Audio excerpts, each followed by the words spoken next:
Let's go! Greetings, travelers.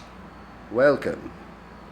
Welcome back to the 15 by 15 square foot radius, where we learn more of the mysteries of flatland BMX and, more importantly, more of the mysteries of God and His will, right? I'm going to continue on. I know these are a little cringy to do right in the beginning, right? I feel it's very strange doing them, right? I will say it's a little bit strange because I feel, if I really wanted to, I guess, appeal to the masses, right? I think most people would probably not do a Bible study or devotional in the beginning of, I guess, whatever they're really doing, right? Because it's been actually confusing me lately, and so we're going to do actually a study because I've been a little, sometimes you get some doubts, right, about, some things that are in the Word and stuff like that. Here, wait up, I need to get the ice water bottle so I can cool this phone down. Well, let me see if the audio's there. By the way, if you don't want to listen to this Bible study, just skip the next. I'm just going to start saying like 40 minutes because we're probably going to go in. But then we'll get back into the writing. So. Let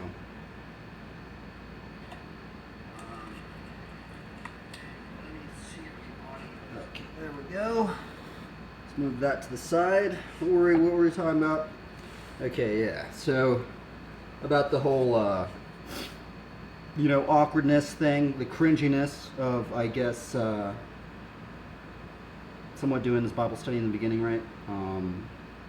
It does feel a little humiliating at times, right? Because it's kind of awkward to do. I feel like if I was really, really trying to hit the masses, right, I'd probably not be doing this Bible study because I feel like there's just a lot of stigma and maybe a lot of controversies and just the scope of where our modern society is. In some ways, I've been feeling more like a liability towards companies and businesses and all these things because I'm doing this actually, and it's actually it's a very odd feeling. I've tried to look up some sermons on this type of thing. I've tried to ask questions on this situation, and I still have yet to really get many answers or feedback. I don't know why. Maybe I'm searching up the wrong things, right? I don't really know. So in turn, since I can't really find many answers in terms of when I ask this question on the internet, or I try and Google the question, or I try and look up sermons on it, I can't really seem to find the answer of what happens if proclaiming the Word of God actually becomes or maybe becomes a detriment in your life, right? I mean, what if you were running a business and then you just started proclaiming the gospel and just your business just went under because maybe people didn't want to hear that kind of stuff. And I mean, what do you do in that sense, right? Because a lot of pastors and churches from multiple denominations, I've been hearing, put God first, try to glorify God. Whatever you do it unto the Lord, stuff like that. But there was a verse that we have done a Bible study on, and it's Proverbs 16:3. I was kind of looking at it last night, a little bit earlier today, just because of my confusion, right? And I know we've already did a study on this one, but I think it's good because I feel like even after I did the study on this, I am still getting some confusions because I actually yesterday I kind of re-listened to. I literally listened to like 10 sermons, maybe not 10. I probably listened to like seven, maybe not. I mean, but there wasn't very much long ones. I didn't really hit the very long ones. There were like maybe 3, 4 long ones that I haven't. They're almost an hour long that I didn't really listen to, which I'm probably gonna have to listen to, right? But it's Proverbs 16:3, and it says, "Commit your work to the Lord, and your plans will be established." So that's a very interesting one, right? Because as I remember, and from the sermons I've listened to, um, what they were saying is that we're basically rolling. Something about the words in there. It means to roll, right? I think it's. I think the word commit. I think in Hebrew, I think the word commit means to roll. To roll our burdens unto the Lord, right? And to commit our ways to Him. But we're going to look up more commentaries on it because I'm actually wondering. But I'm wondering, like, can there ever be maybe a season? I guess ultimately what would happen, say, I mean, what if you were to commit everything to the Lord? Everything that you did, all your work to the Lord, right? Everything that you basically did, right? We committed it to the Lord, right? And a lot of these sermons, they basically say, if we are trying to glorify God, that's ultimately what God wants us to do. That He wants us to glorify Him, right? And they brought it up with this verse too. And a lot of these people that did a sermon on this verse, they would go, well, everything that we do, we have to do it as unto the Lord to bring glory to Him, right? And then there was some pastor that even said, what if we were to work, just because the word work in here is almost the same word as work as in like what most people think of work, right? And what they were saying is that, like, how would the kingdom of God be if every believer worked just as hard as their normal job as they did unto the Lord, or something like that? And it's like, I don't know, it's kind of weird. But then there was this one pastor, and he brought up just our modern society, and how our modern society is so much different now, because now we have like so much money involved. And then he went into like things back in the day where there wasn't even like all this crazy like banking systems and all this crazy financial stuff, and now we're a bit caught in our modern society because of money and all this other stuff. So now I don't know, stuff like, it was kind of weird. But generally the overarching thing that I've heard with most of the talks that I heard when I looked, because what I did was and I'm still going to listen to them because I'm still a bit confused at this, right? What I did was I went on YouTube, right, and I'd go Proverbs 16:3 sermon, right, or I would just put, you could even just put Proverbs 16:3 and then just type in search, and then there's just going to be a bunch of sermons that pop up, right? But I haven't. But I think one of the ones that I haven't heard out of here's the weird thing, out of every single one that I've heard, maybe one of them maybe brought it up, but none of them have really said, well, what if you were to commit all your work to the Lord, right? And nothing seems to be really panning out, right? What if it actually feels like you've now it's become maybe a detriment, right? Because it's maybe within the scope of modern society, it's a little bit what would the word be? Maybe controversial, or maybe there's I don't know, some stigma to it, and I don't know. It's and none of them have really touched on that subject, right? It's a very I mean, I understand why they maybe wouldn't want to touch on that subject, because you wouldn't want to say to somebody, well, if you potentially start proclaiming the gospel and start trying to glorify God, that maybe some negative things might start happening because you were doing this, right? And it's a lot. I think that thing right there. I think a lot of pastors kind of like maybe shy away from talking about because I don't know. I guess it's because generally I think pastors want to make people feel happy, right? They kind of want to they want to like kind of bring, you know, a good sense to the matter, right? But so that's one thing I've been noticing because I've been noticing that there's this feeling, and I've been noticing it in other believers as well, as that there's this sense of like sometimes we need to hide our faith because you can become a liability within your work, right? Within your work or all this stuff. But then it's weird because when I've looked up sermons on this verse, they just say, well, ultimately, a lot of them said this too. Ultimately, we shouldn't be trying to please man, right? Ultimately, all we need to please is God, right? As He's ultimately the only person. But then here's the other sticky situation is that within our modern society, right?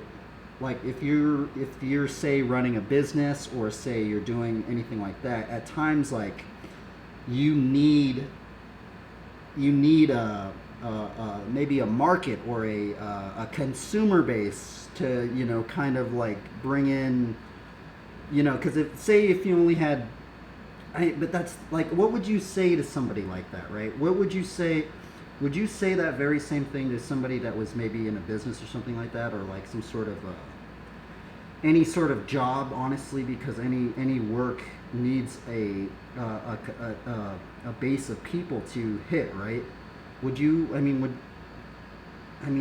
be a little strange to be like, how would we apply that to our life, right? So, a lot of these pastors they say we are not supposed to please man, right? Ultimately, we're only supposed to be. Ultimately, God is the one that we should be trying to please, right?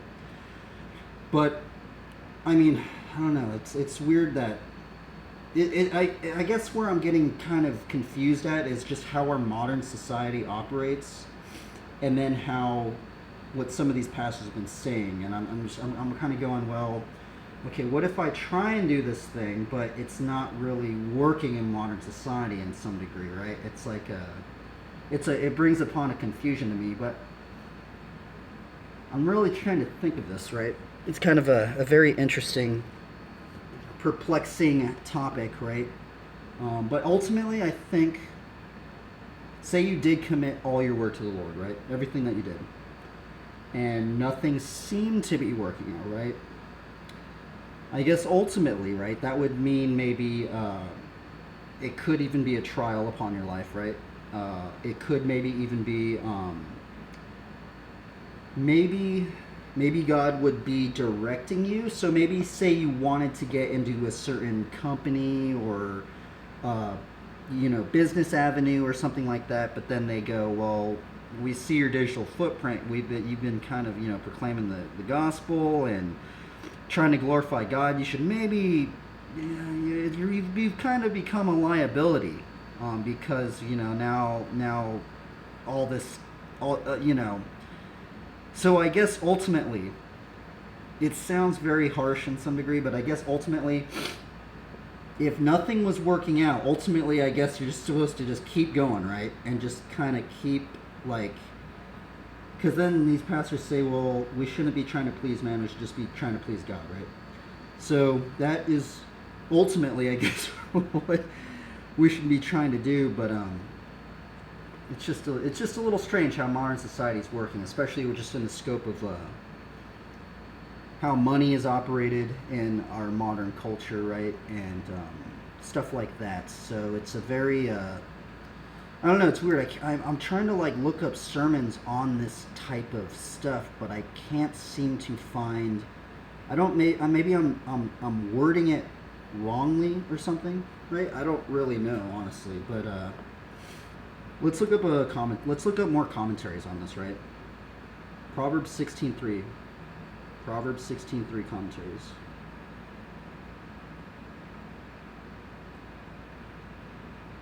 Because I think what I'm trying to, I guess, ultimately look up is maybe how technology and the internet and technology, the internet, how is it affecting, I guess, the faith in any degree, right? Is it with, nowadays where there's a digital footprint now, and now basically a lot of these companies and stuff, they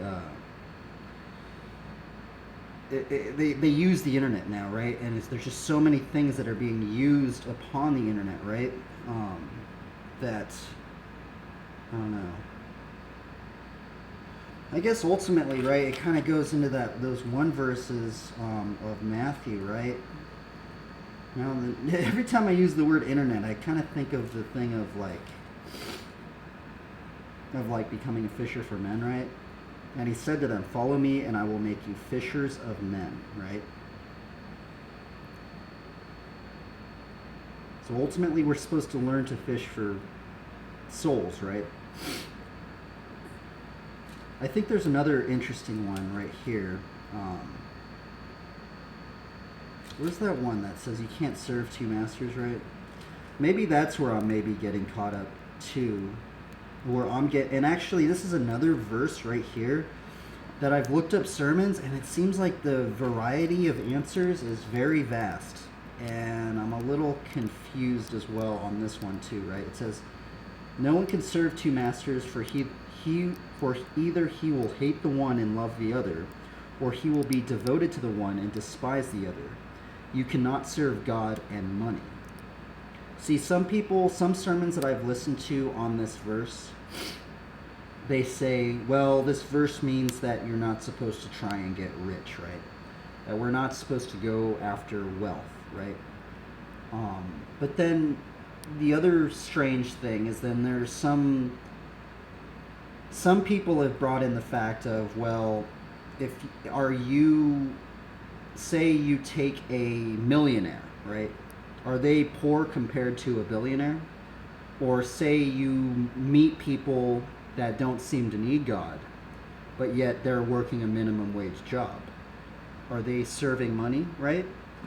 And then there was one pastor that even brought up saying, even if you made minimum wage in America, right, and you went to a third world country, that you would actually be rich, and that most of us in the scope of our modern society, we're actually a lot richer than we actually, compared to, say, a third world country, right? But I guess compared to a billionaire or like a millionaire or somebody in a more of a tier, right, that we are somewhat, I don't know, it's kind of strange, right? So that I'm gonna have to look up. I'm gonna look up many sermons on this one, because this one's very, very confusing, right? Especially because of how our society is run, right? It seems most things are run on money, right? So it's kind of, and I guess that's kind of maybe where I'm getting caught up in too, right? Because,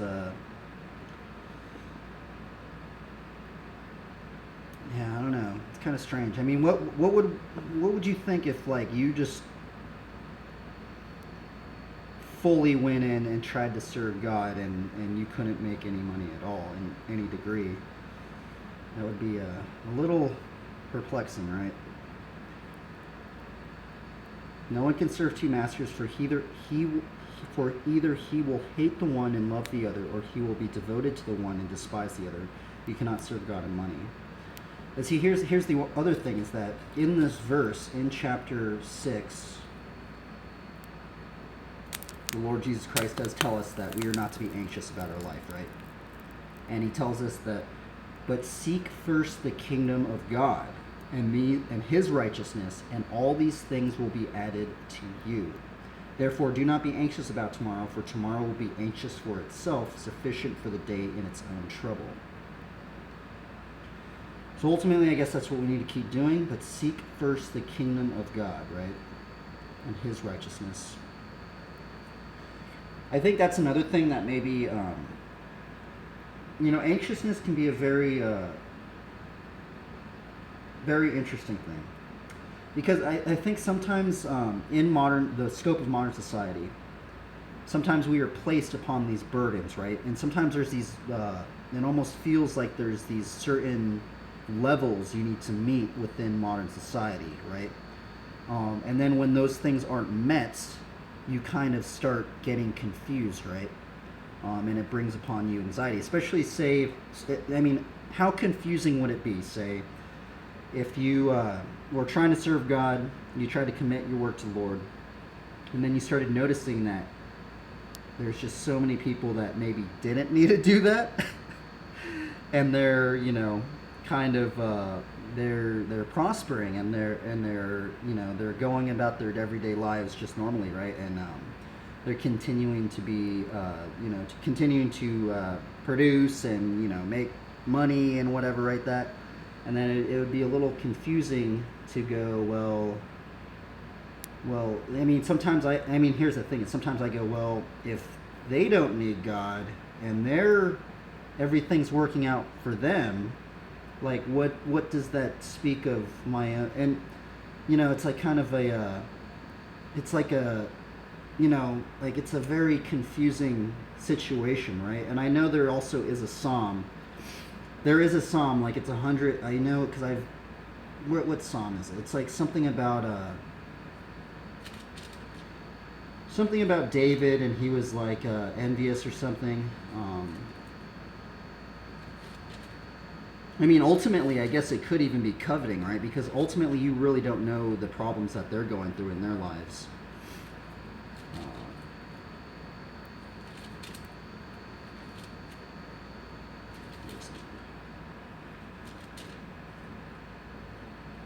There's a psalm that David talked about. Where is it, man? I don't know where it is. I'm gonna have to look it up.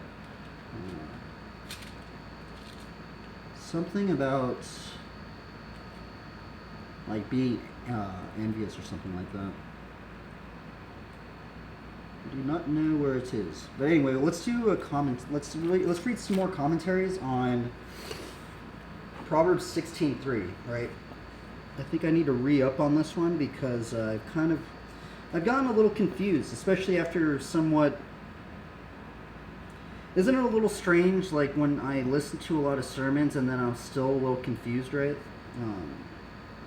So we're gonna look up some commentaries on this. Okay, so this is Ellicott's commentary for Proverbs 16:3. Commit thy works unto the Lord, literally roll them upon him as a burden, too heavy to be borne by thyself. Thy work signifies all that has to do. Look at that. All that thou hast to do. That's what a lot of these sermons did bring up, right? Everything, right? We're basically rolling these burdens to the Lord, right? That's it sounds a little strange, right? And it almost like feels so like, I don't know. Where I'm getting so confused in is just like, here's the thing, is that like, I feel that in most people's mindsets, right? They go, well, if I have these problems, what I think most people would say is, well, if I had more money, then I could fix these problems, right? And it's like, I think, what would you tell somebody that was like going through maybe, business failure or just something not working out or, something like that, and you go, well, you just got to roll them onto the Lord, right? And you just, that's ultimately, I guess, what we need to do, but sometimes just within the scope of our modern society, I think it would be very perplexing at times, right? But it's, so sometimes it's a little confusing. Okay, so Psalms 37:5, God provides such works for us. Let's look at Psalms 37:5. What's 37:5?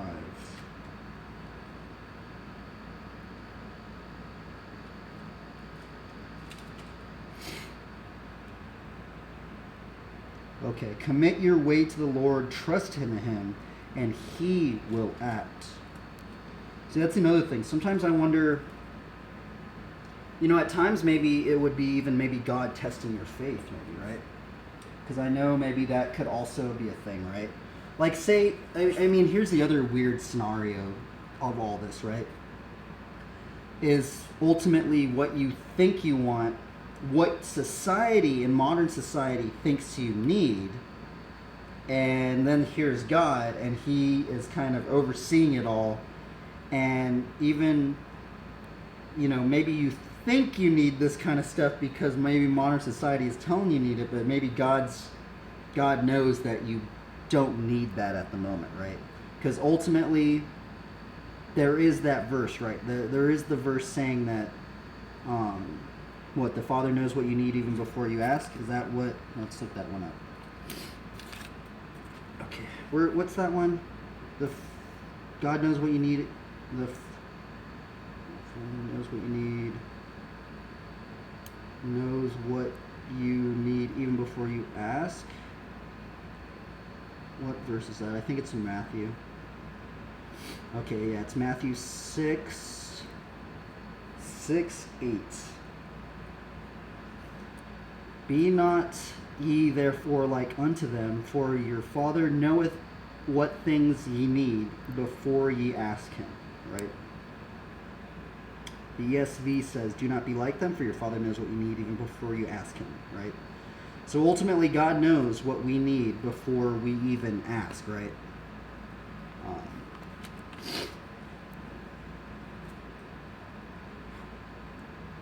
What was that commentary saying? Okay, yeah. Commit your way to the Lord, trust in Him, and He will act. Let's read Psalms 37 now, because we'll read part of this, because now I have a lot of these underlined, actually. It's kind of weird that they brought up, well, it does make sense. Chapter 16 of Proverbs 3, commit your works to the Lord, and your plans will be established. Commit your way to the Lord, trust in Him, and He will act. See, there's a that I underline that word trust, right? I think it's sometimes, in some strange way, I think even if you truly do believe in some sense, right?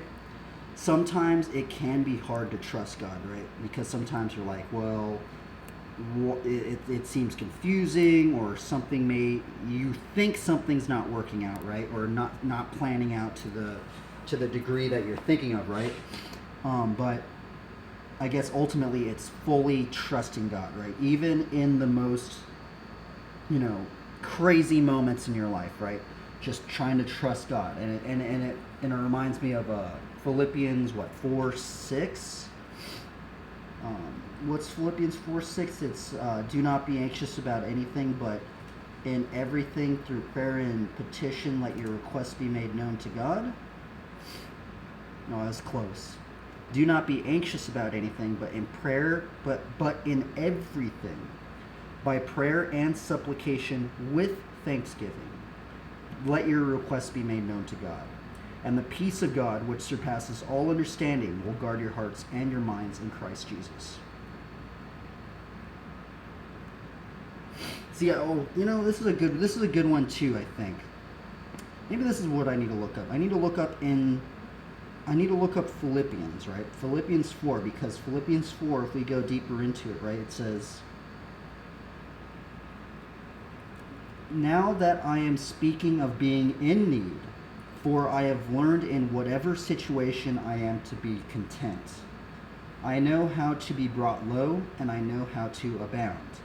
In every circumstance, I have learned the secret of facing plenty and hunger, abundance and need.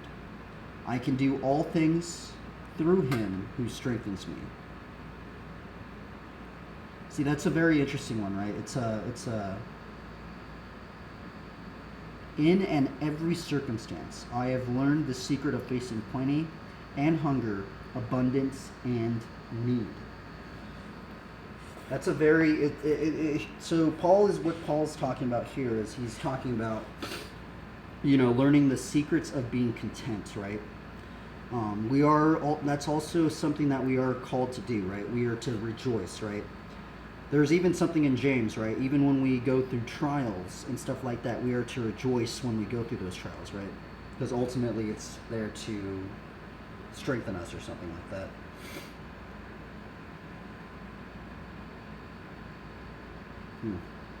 See, it was weird, man. It was weird when I was living in my car out in Long Beach. I didn't really plan on doing that, especially for how long I did. I did it for 3.5 years. But it's just, especially being out there, it's just so strange seeing the vast wealth gaps of society, right? I mean, we have people literally living on the street. Some of them don't even have a backpack, right? It's crazy, man. Like, and they're just living. And then we have people that have more wealth than I don't even know, honestly, really, right? And it's very strange too, because honestly, now that verse is making me combo into this verse that's kind of confusing, right? Where's that verse? It says, I think it says, the rich and the poor meet together, the Lord is the maker of them all. I think that is the verse. Where is it?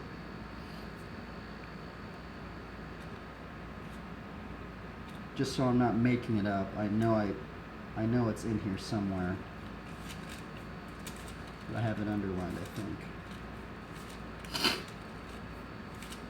Where is it?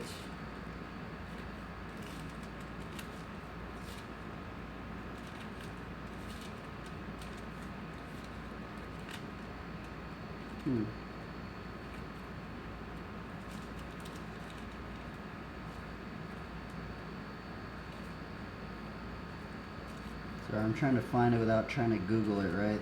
Okay, here we go. It's chapter 22:2 of Proverbs. The rich and the poor meet together. The Lord is the maker of them all. See, that verse just reminds me of LA right there. It's just so funny, right? Because this verse, like, you take this verse right here and you just go and just go on your bike. Don't even drive around. Just go and look around in person, right? On your bike and just look around, man. And it's just such a trip, dude. It's such a trip when you see like a homeless person with nothing, and you'll see somebody with like a Ferrari, or like some crazy scenario like that, right? It's just so interesting, right? But I'm wondering, here's the other thing, right? The rich and the poor meet together. The Lord is the maker of them all, right? I'm wondering if, like, I know, like, the pastors that have, like, a bunch of money, right? Like the prosperity gospel pastors, right? They get a lot of slack and stuff, right? I'm wondering if God just gave them, or not, I'm not going to say gave them, but, like, I'm wondering if God, like, somehow opened the gate for them to receive that sort of wealth, right? And I'm wondering if God did that just to see what other people would think, right? How crazy would that be, right? How crazy would it be, like, say God was, like, doing some sort of, like, test run on certain believers, right? Being like, okay, this pastor, I'm going to give him $1 million, or, like, $1 million. What are all these people going to think of him, right? Or I'm going to make this pastor just go homeless and he can't even, like, I have actually yet to see a pastor that has, like, become, I have met believers that have, and I've met actually maybe maybe 3 believers that have said that they've gotten rid of everything and just tried to follow God, right? That's a very confusing subject too, right? That in of itself, we're gonna have to go on another day on that, because I've looked up sermons on that too, because in the scriptures it says, go and sell your possessions and stuff like that and give to the poor, and you will have and go and follow God. Well, a lot of these sermons that I've looked up on that verse, they say, well that was ascribed to the rich young ruler and stuff like that, and that people in modern society, they don't do that kind of stuff, and it's just a very strange thing, right? It's a very, that would be very weird, right? Because a lot of these sermons and the questions that I've asked and believers have said, well, they say that in our modern society that was something that they did back then, and we don't have to do that now, and that's why, you know, all this stuff. But then it's weird because then I go, well, what about the believers that did do that? It's not like you can take that back, right? It's like, you know, it's just so interesting, right?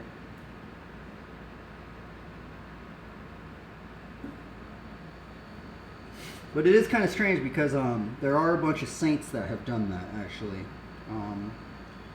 It's kind of very strange now that I think about it, because I've met barely any believers, maybe like 3 believers out in Long Beach. I haven't met a single believer out here that has done it in Long Beach.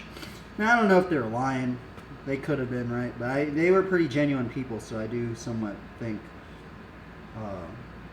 that they potentially maybe have done it. But yeah, they just, you know, just picked up, got rid of everything, and just boom, just tried to follow God, right?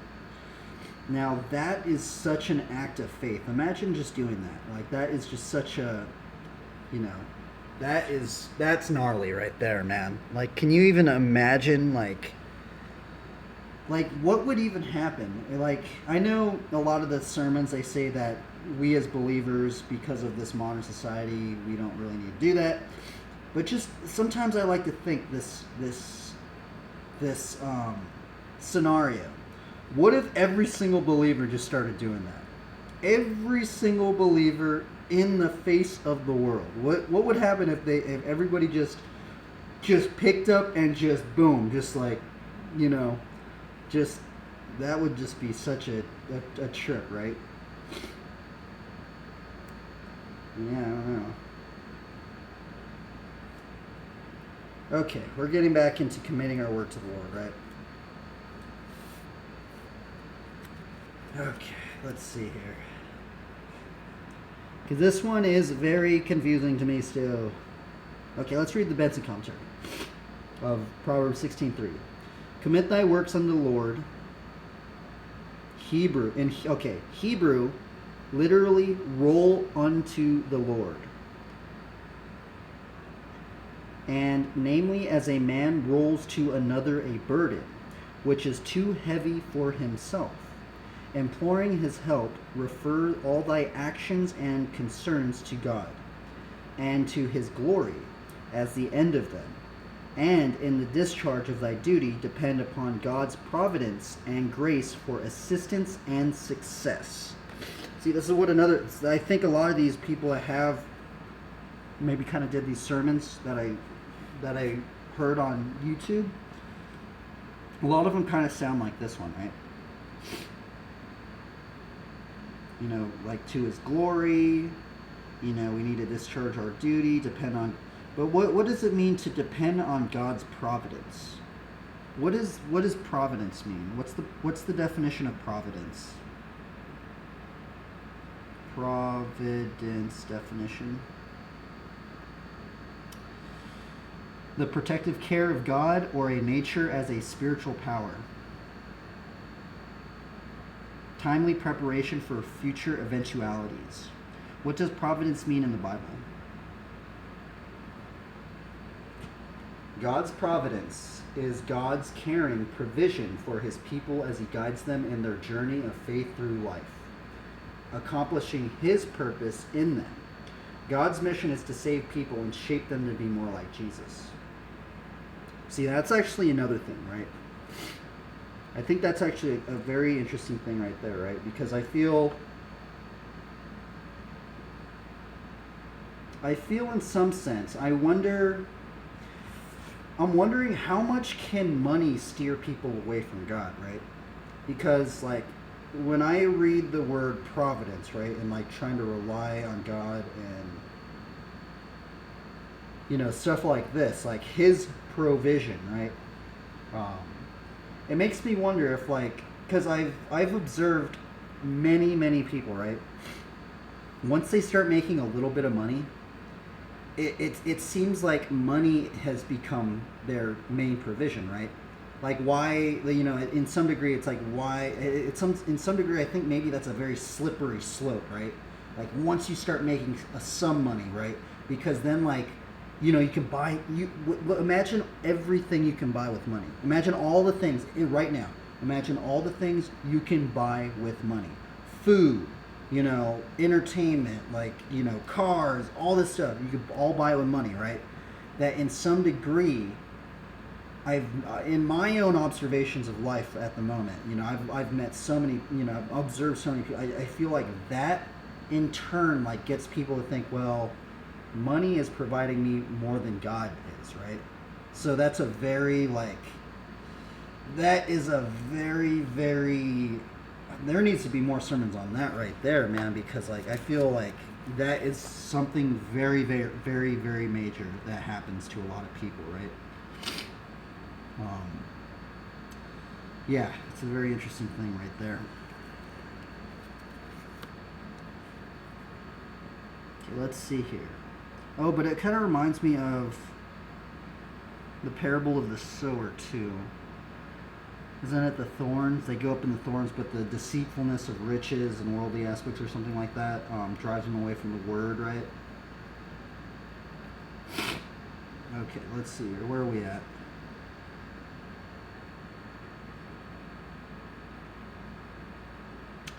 But it's kind of weird how Benson says God's providence and grace for assistance and success.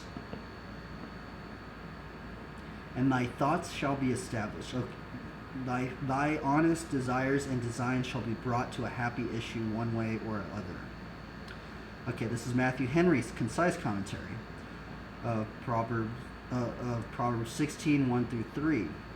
The renewing grace of God alone prepares the heart for every good work. This teaches us that we are not sufficient of ourselves to think or speak anything wise and good. Ignorance, pride, and self-flattery render us partial judges, respecting our own conduct. Roll the burden of thy care upon God, and leave it with him, by faith and dependence on him. That was Matthew Henry's. This is Barnes' notes, Barnes' commentary. Commit, literally, as in the margin, as a man transfers a burden from his own back to one stronger and better able to bear it. Compare the margin reference.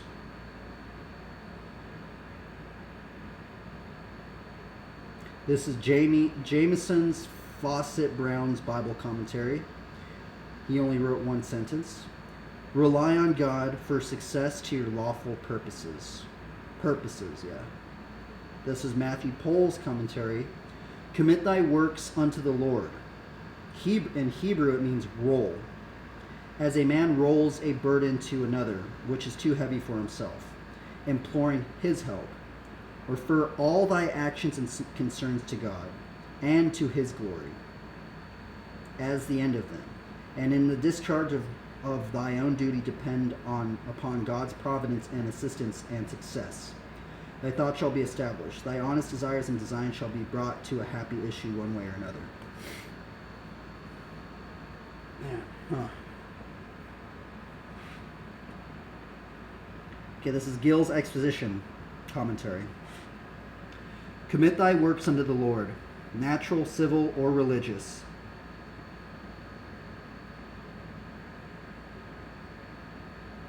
Seek to him for strength and assistance in all, and leave the success of all with him. Or roll thy works or unto the Lord. Devolve all upon him.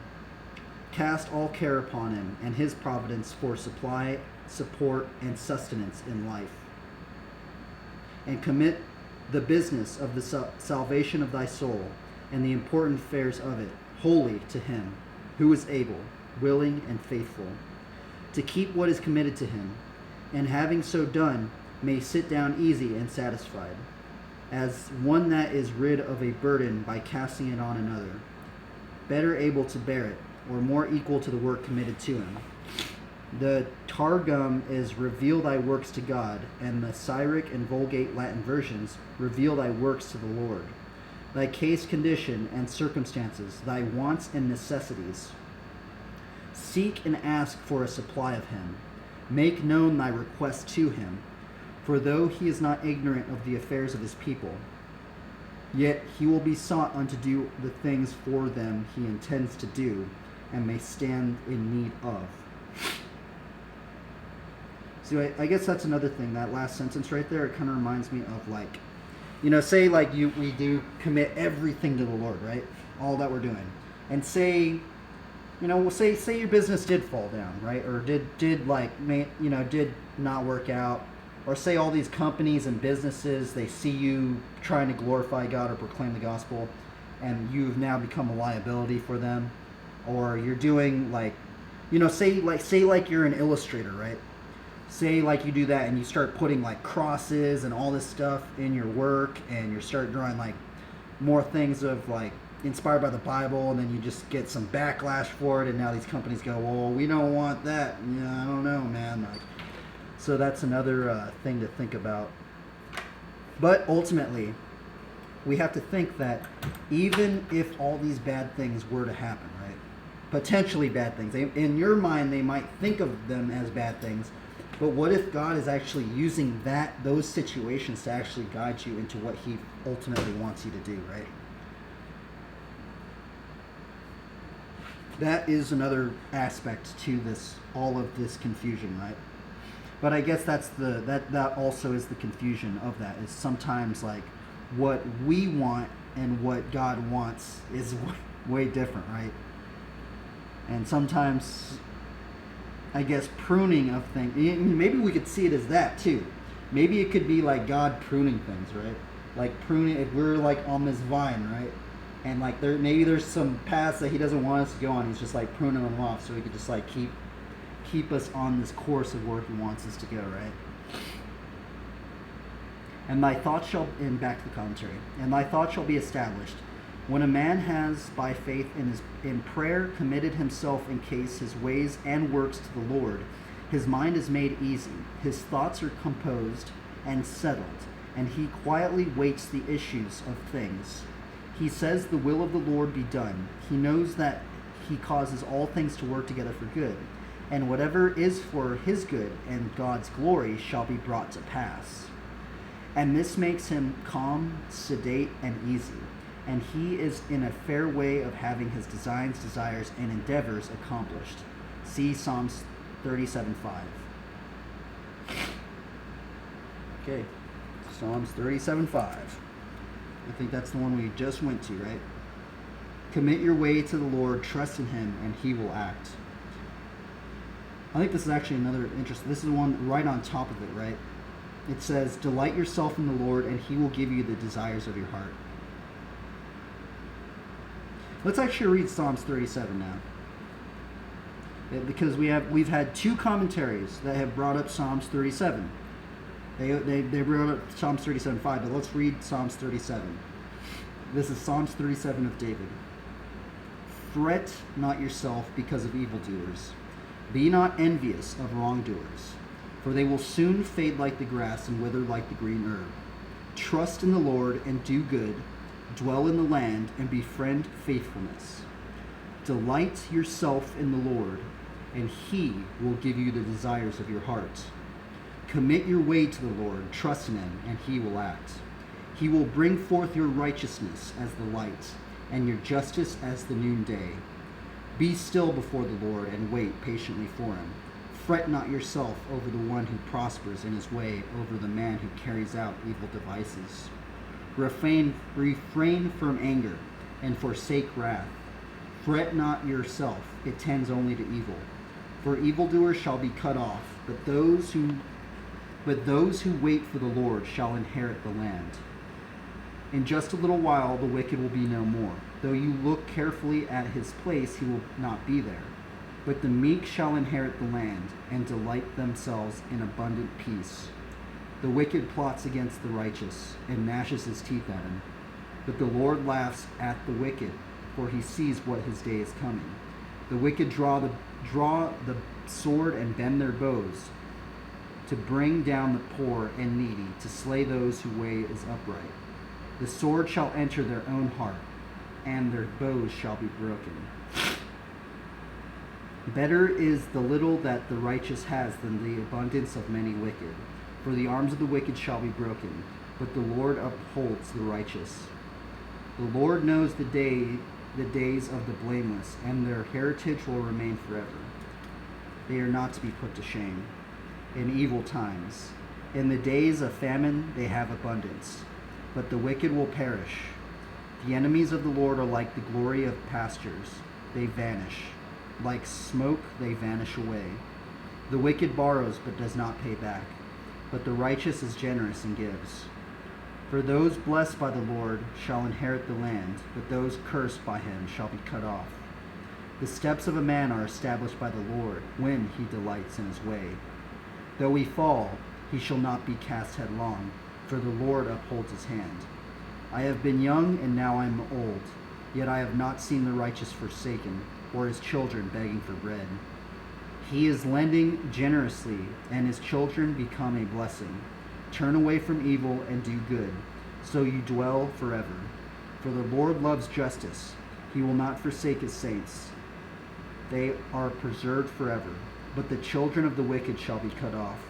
The righteous shall inherit the land and dwell upon it forever.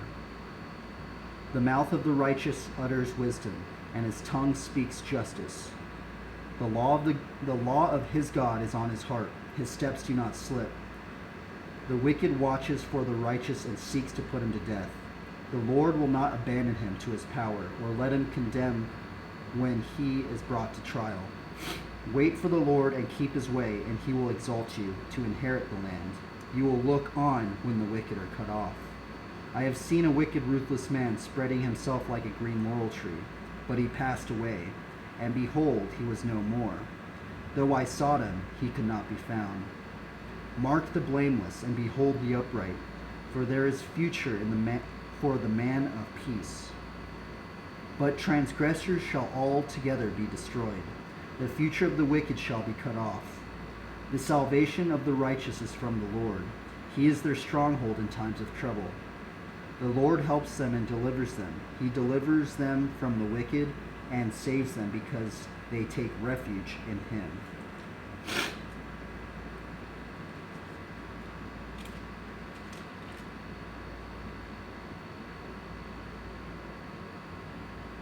That was Psalms 37. Psalms 37. Let's see, how long has this Bible study been? What, 40 minutes? 52 minutes. Okay.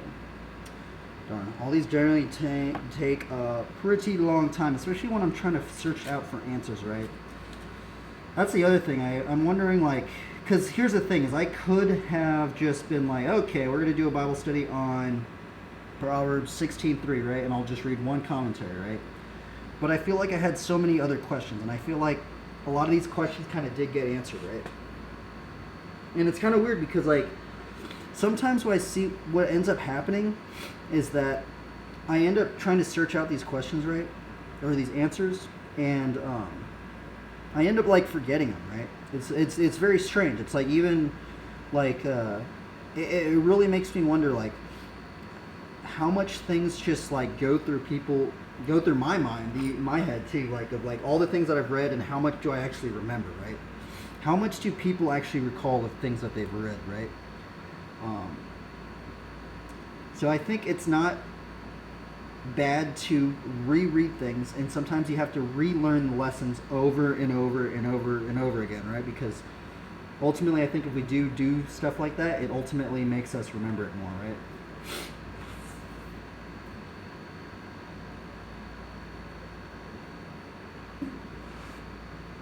So I guess ultimately we're just gonna keep going for this thing. We're gonna try and keep glorifying God, right, in any way we can. It just feels a little strange. It feels like kind of taking a risk, right? Especially right now, like where I'm at. I don't know, for some reason it feels like weirdly risky to but you know what? I shouldn't even be caring about that stuff, right? We should just be trying to glorify God, and yeah. Just modern society, I guess it's just society, you know. I get jumbled up at times, right? And maybe it's just the world, or, you know. It's hard not to get jumbled up, especially when there's so many things going on, and, you know, so it confuses me at times, but ultimately I think that's also kind of why I like doing these streams too, because it kind of keeps me, like, even if it seems really embarrassing or kind of humiliating to do, at least I've at least tried it, right? And I just put it out there, and I might have said some wrong things, but oh well. We're gonna. I'd like to say I'm not saying wrong things, but I feel like I'm not perfect, so you got to take my words with a grain of salt, because I also have to go through my own doubts and struggles and questions and confusions and stuff like that. So take my words with a grain of salt, but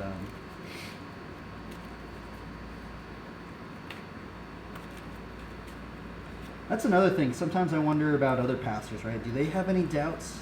Because I that's one thing I don't really hear like other pastors really say, right? I don't hear them say, man, I'm doubting God because of this or this stuff or this stuff. I don't know.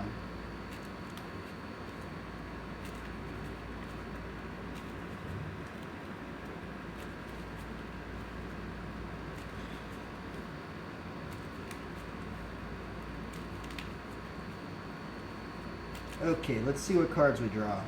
Hopefully there's something encouraging, right?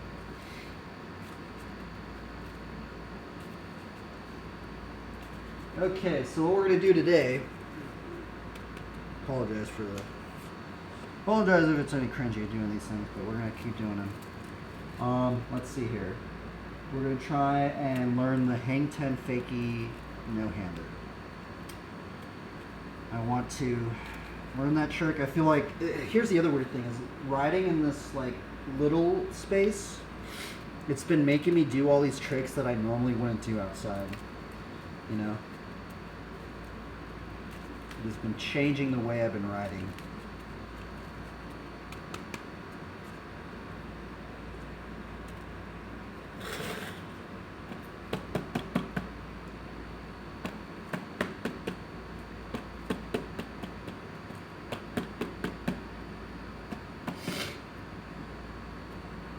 Okay.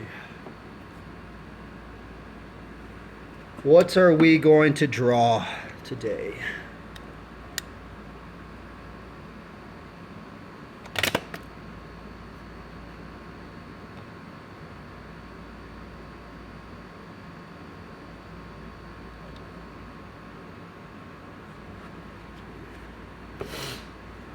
Okay, first card. We got a plains. Second card. Soratami Seer. Third. No, we drew this one yesterday.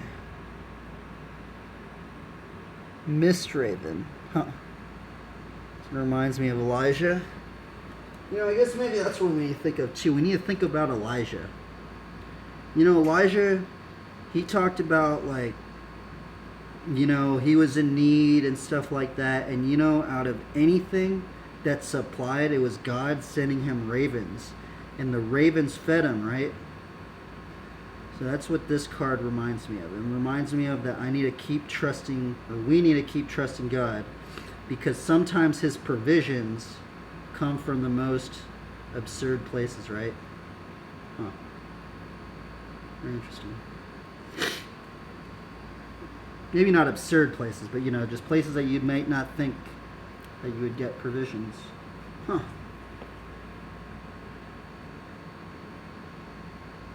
Angel of Jubilation. Does anybody know what the definition of jubilation means? Let's look it up. Or jubilation, it means a like procession of believers or something like that. Or it's like a party or something like that. Jubilation definition. Oh, it's not. I was totally wrong. A feeling of great happiness or triumph.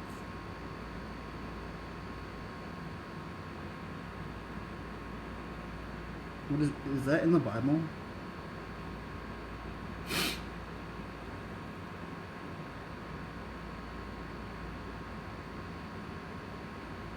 Triumphant shouting, rejoicing, exultation.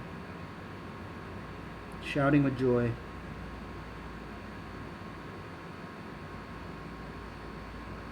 Triumph.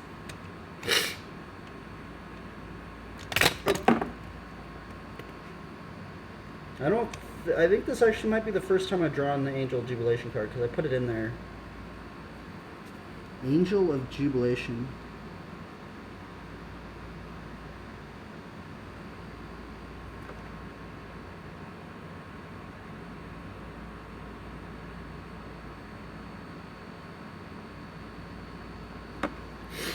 Cool.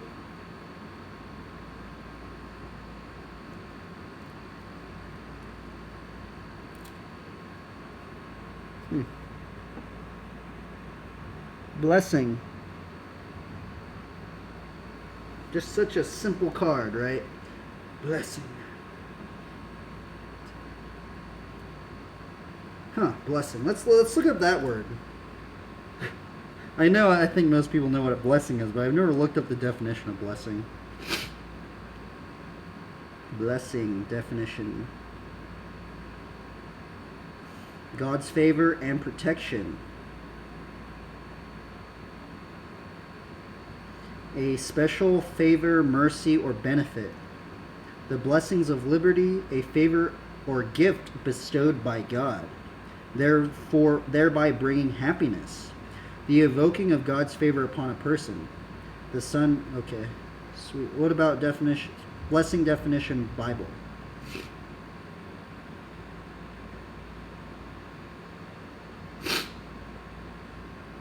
A favor or gift bestowed by God, thereby bringing happiness.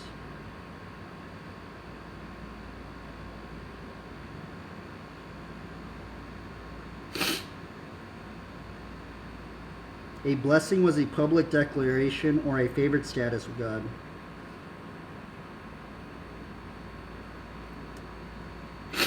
Interesting.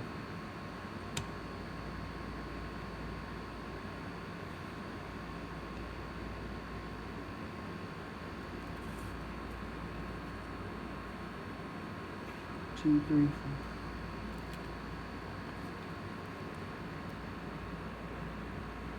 Island. 7.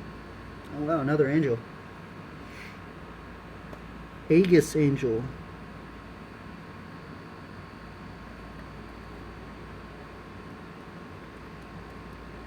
Last card.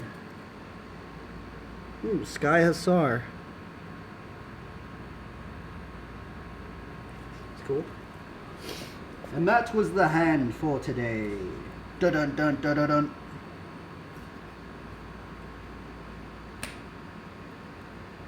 Okay, let's see here. We got that going. I will be right back. Ugh. We'll get into riding. We will get into riding after.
We back. We back. Let's get some knee exercises.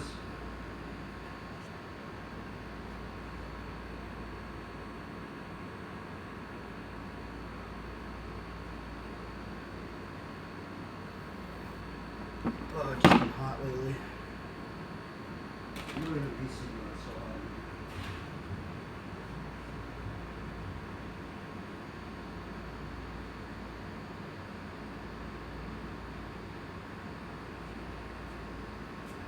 Okay, let's do some knee stretches.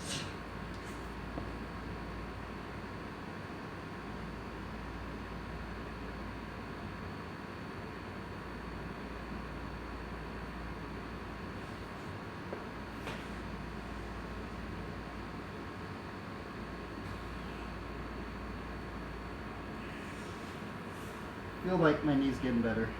Well, I know my knee's getting better.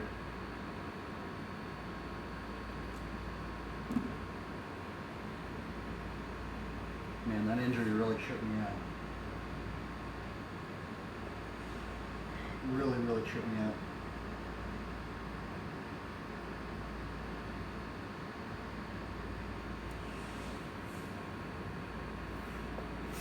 It's kind of crazy that I streamed it all. I literally haven't streamed for one day, I think, since I got the injury. It was like the one day after the injury I didn't stream, I think.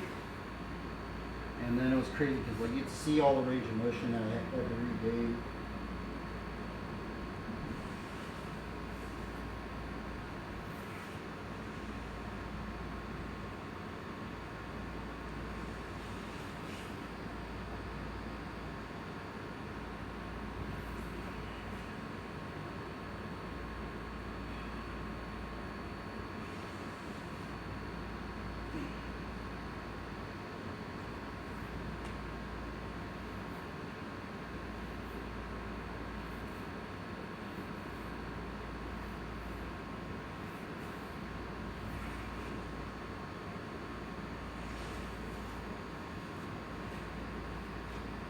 Let's put it on.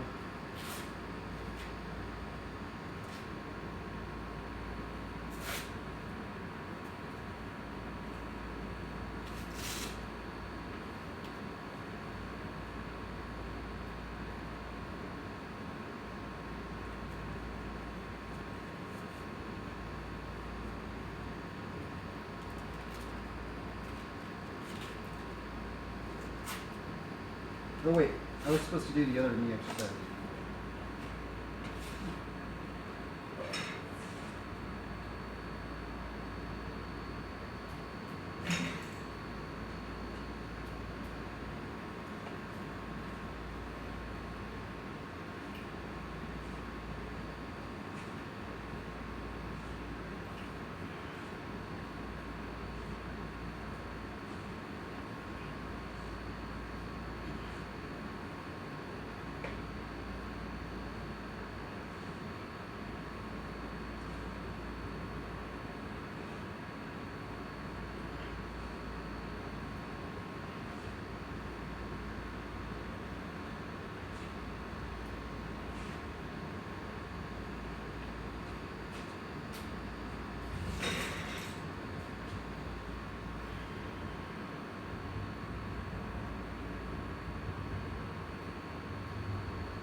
Sounds a little weird, but I'm going to do those a lot because supposedly I don't have a full ACL in this knee, so I think I have one more good injury on this knee, and I'm going to have to get surgery. Like I'm talking about a good injury where like I can't walk for 2 months or something. Hopefully it doesn't happen, but you never know, right?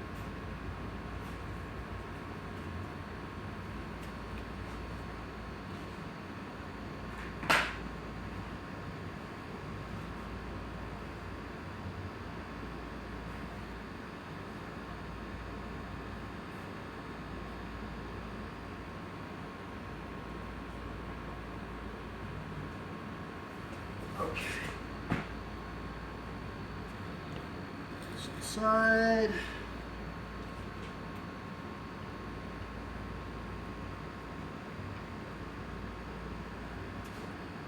Check the PSI.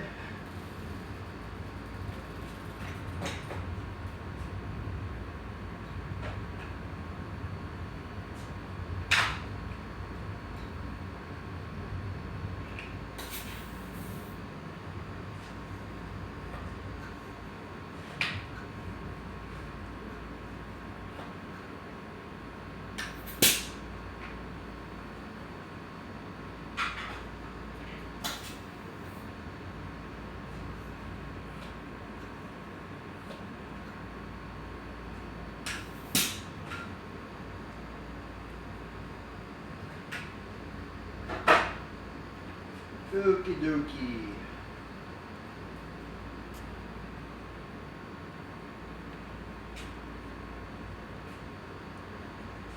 Do some warm-ups. I might start getting back into like doing the triple fire hydrant. There was a time when I was doing a triple fire hydrant warm-up. It was very frustrating, but I always thought I was kind of healing for a little bit.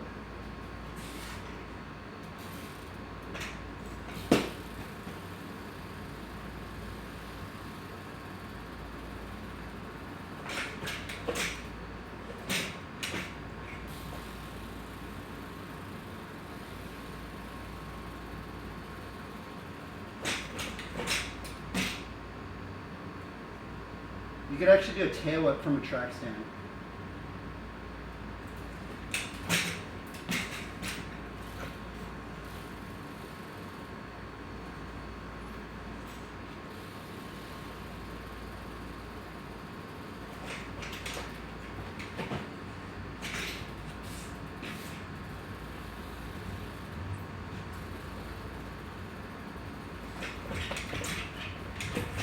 Ah!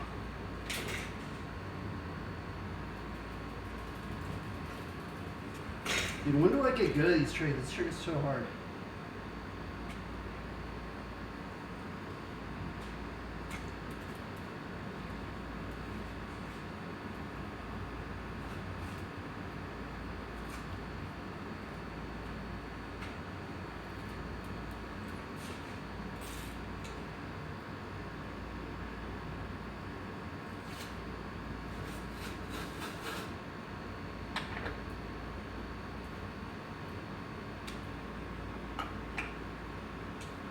Let's try this again.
Clutch. Come on.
Dude, I want to do it like for like 20 feet, bro. I literally want to do a no-handed hang five for like 20 feet. But I want to do it for like at least like a foot. I want to roll it. I don't want to like hot potato it. You know, if I'm just doing this. It's not even like a hang 10. It's like I'm just doing that and like landing. I want to like freaking roll that thing, man.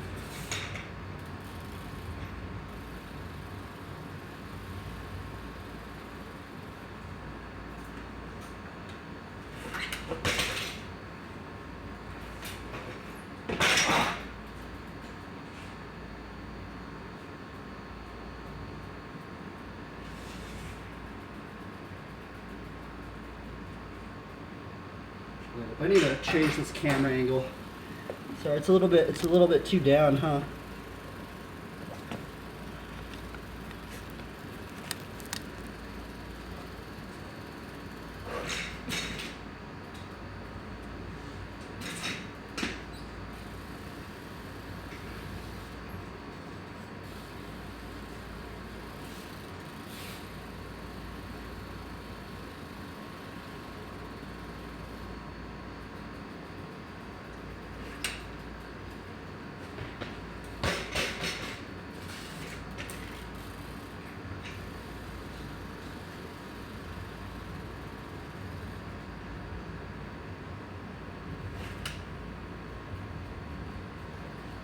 Ah, darn it.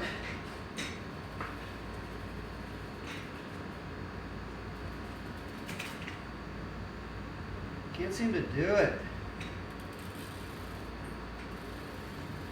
You gotta like fully commit, dude. Like you gotta fully commit.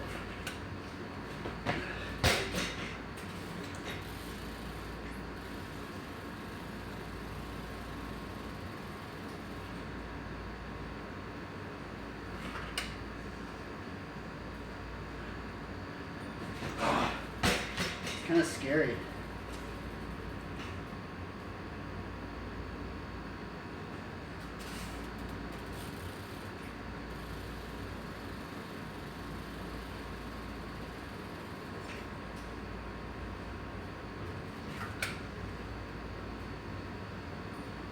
Oh, that was almost it.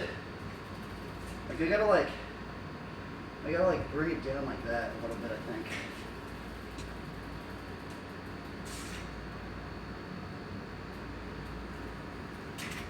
What am I doing wrong? That was almost it right there.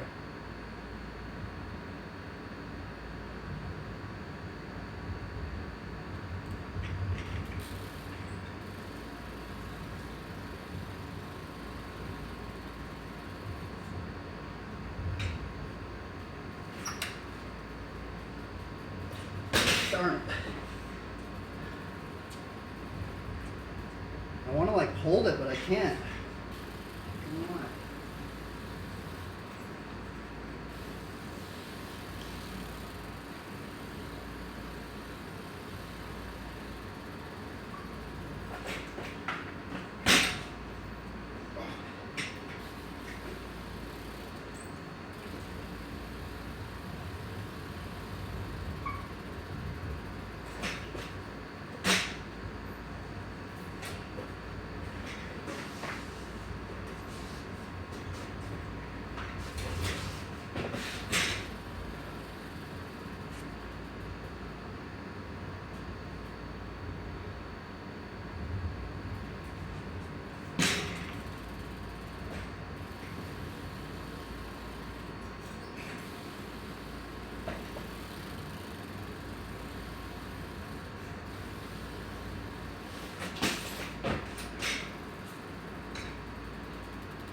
My neck's kind of stiff.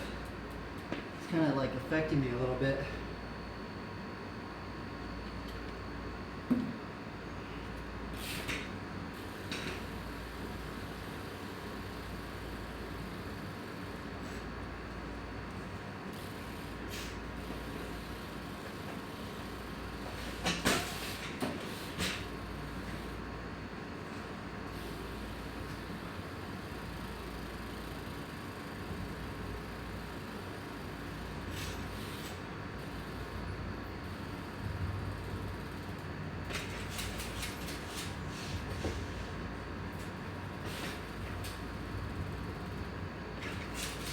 Oh, come on.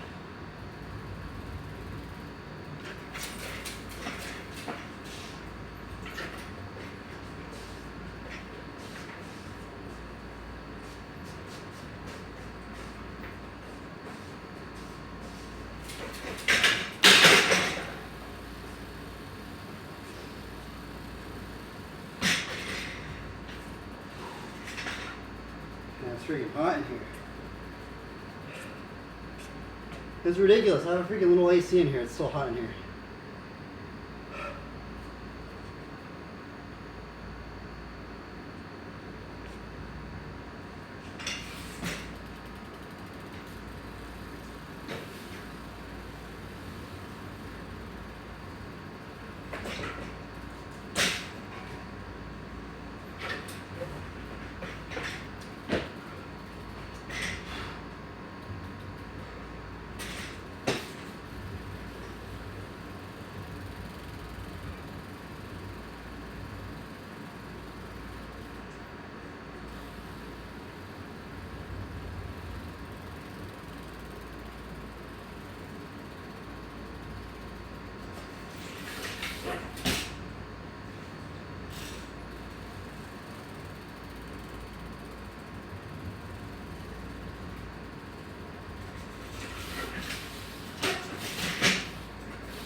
Ah.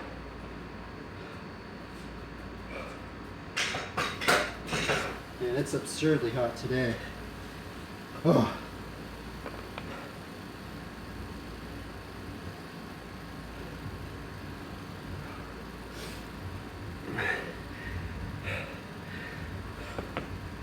I really don't know how you guys are working out. Because I see a lot of the people on the fitness streams and they don't wear like, they're like wearing shirts and stuff, man. They might have a better AC unit though. Because, gee, it's really hot. Let's try to do a triple fire hydrant. Get the triple whip.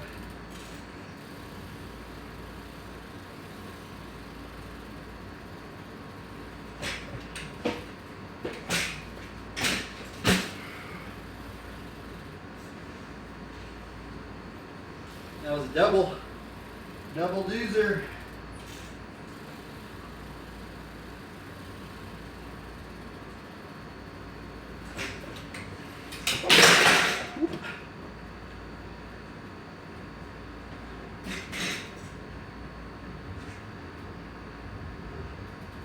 My brake slipped.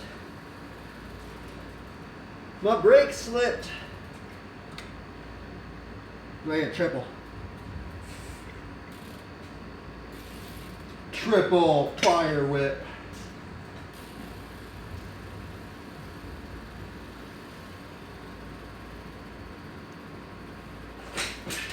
No, nope. Just one.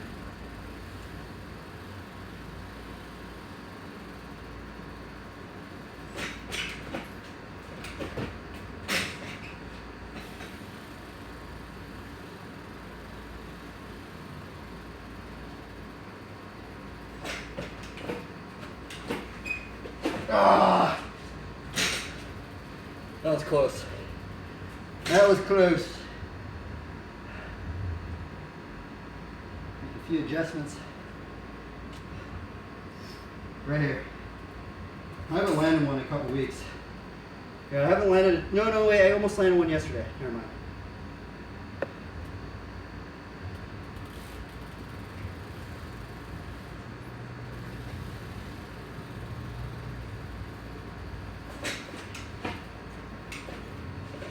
I keep messing that third one up, man. I keep hesitating. Right here.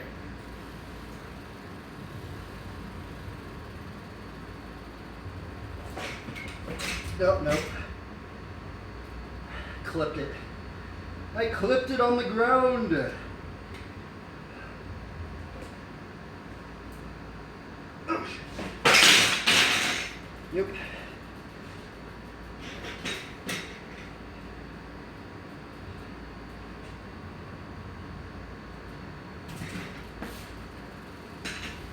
I might move on. We'll do one more triple fire hydrant, then we'll move on. This trick normally takes me a long, long time to land.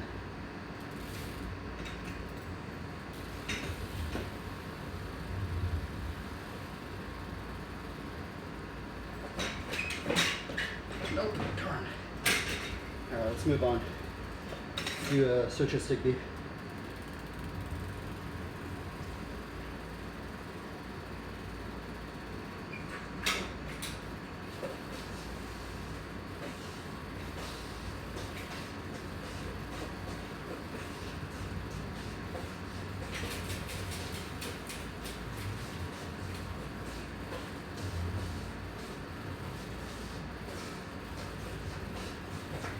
Glory be to God.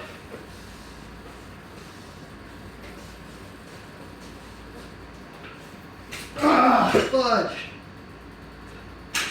That was so close. Almost landed that right there.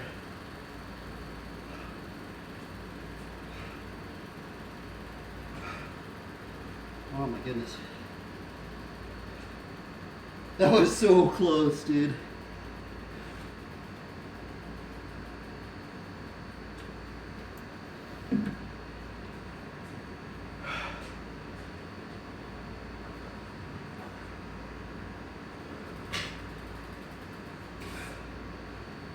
Hang 5 to double fire hydrant.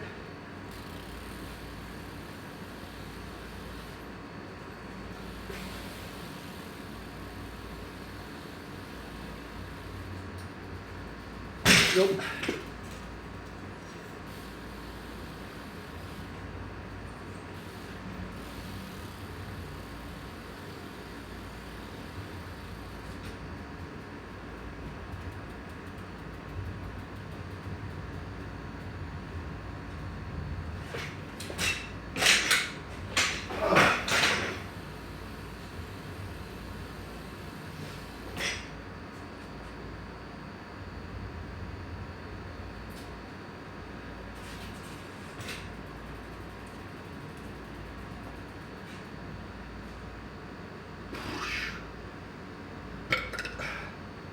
Man, I wish I could whiplash.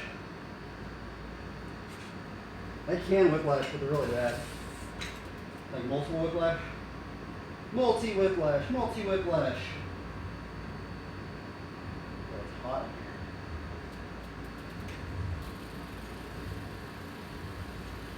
here. Let's continue doing the fakie hang 10 no-hander.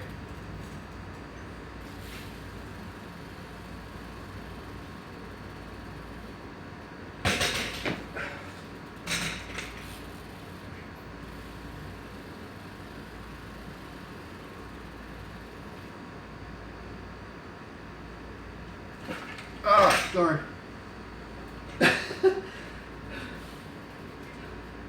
Watch, I'm going to learn the fake you hang 10 no-hander, man.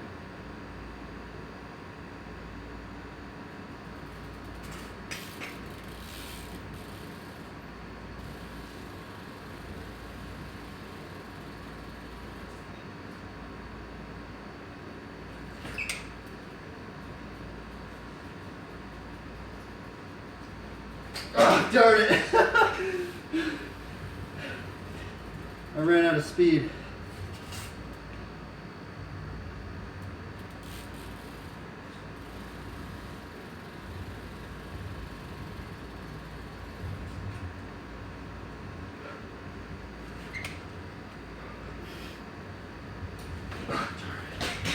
Dude, how do they do it? That is a hard trick, man.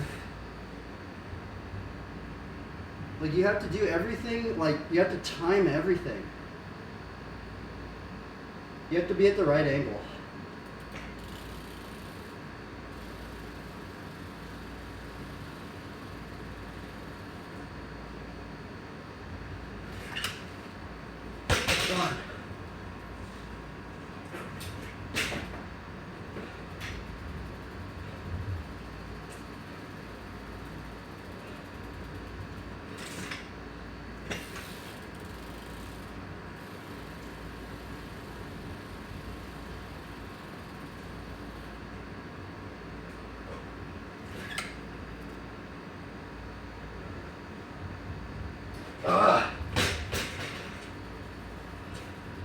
I think I'm just going too slow.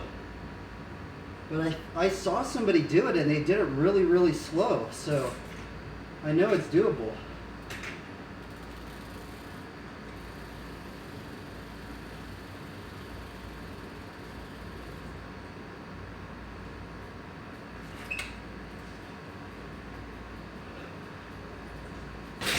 Fudge.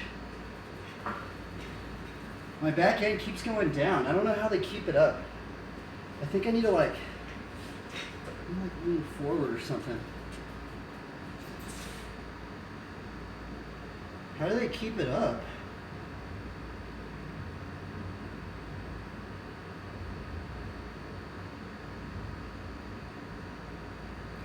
Dude, I'm getting close. I just need to figure it out.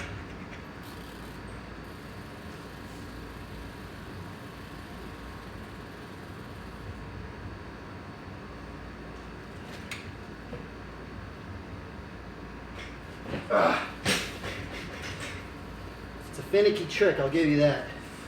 You gotta be perfect on it.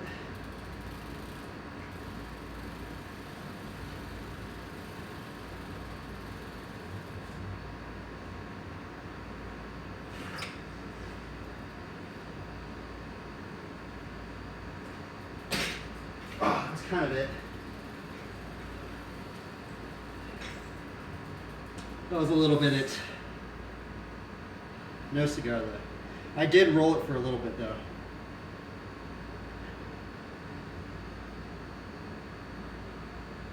Dude, that's a weird feeling trick right there, man.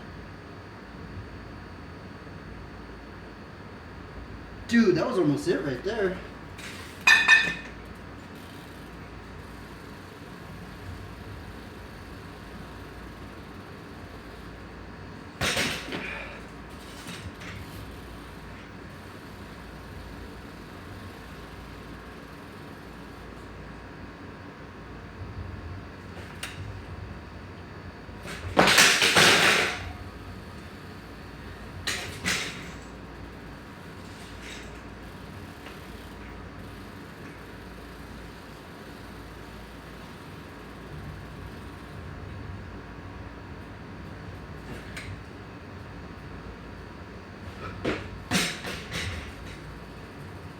It's a pretty safe trick though.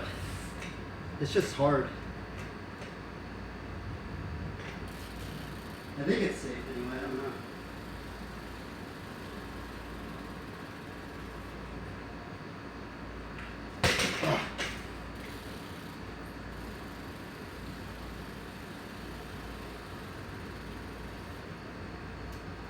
Fine. What's wrong with me?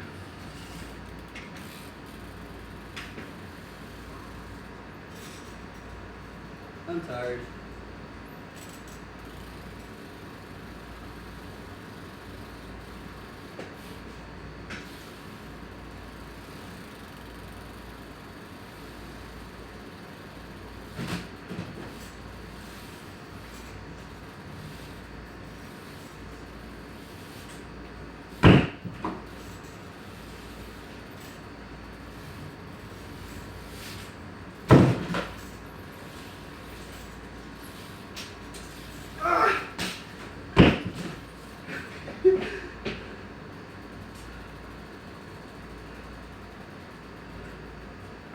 Those are fun.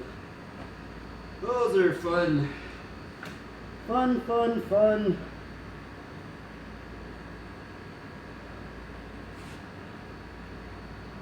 Uh-oh, this is loose. I gotta fix my bike.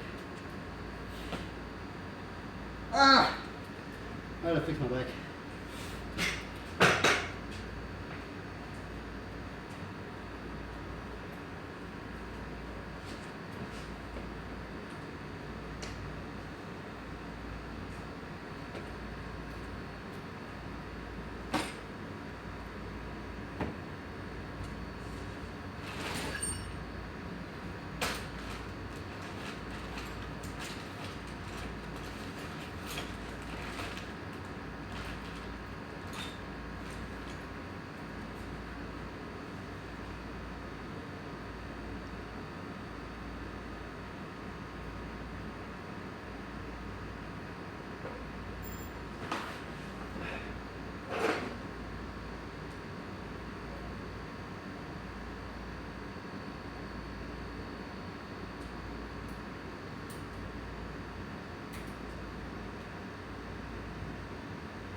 I wonder how that comes loose. It's so strange.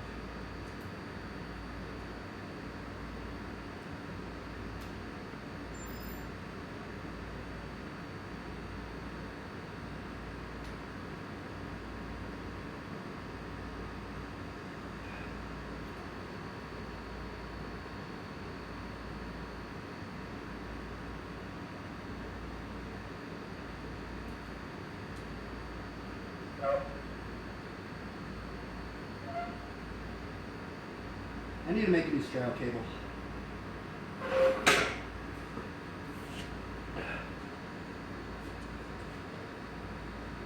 It's starting to snap. Oh my goodness, it is snapping. That's why my brakes aren't working good.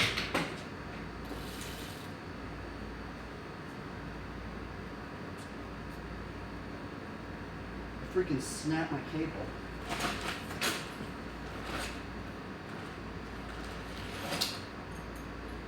Dude, that's actually really dangerous.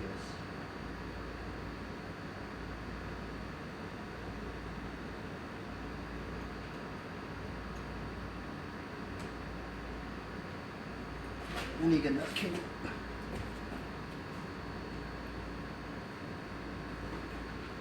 So this is actually another thing you could do. So you know how I broke this cable the other day? You can actually recycle these things and you can make them into straddle cables. That's what I'm going to do right now. Because this straddle cable is snapping on me.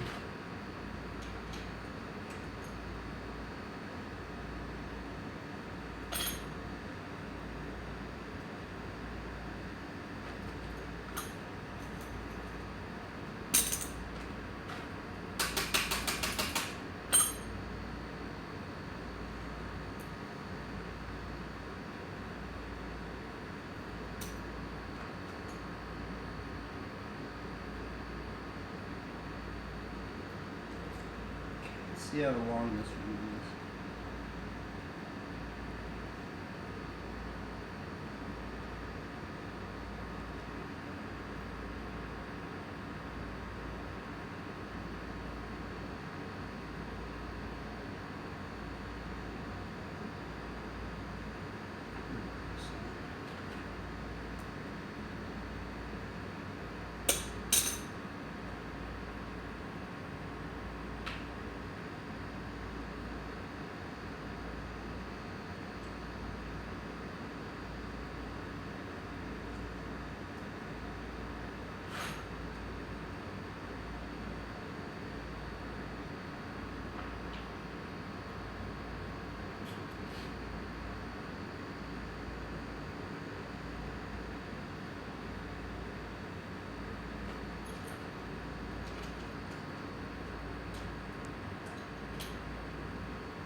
That'll do.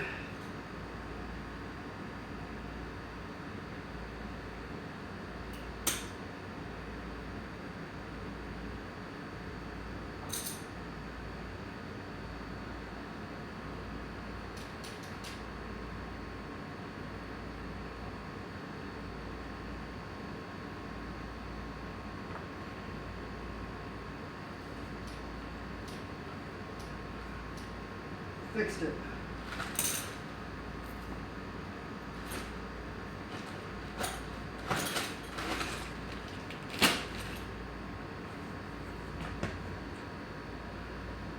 It's about to snap on me.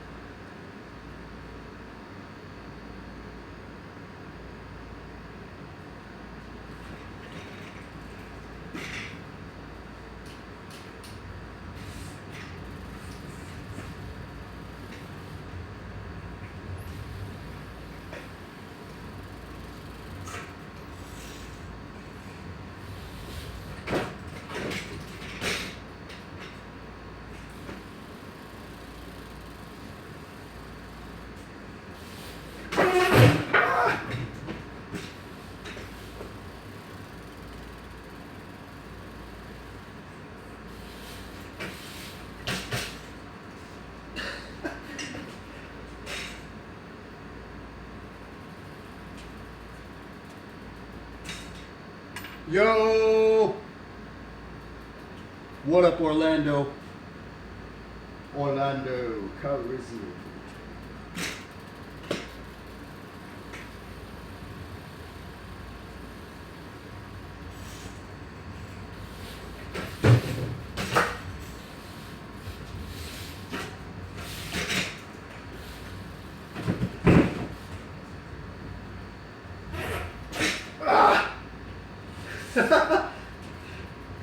Almost landed it.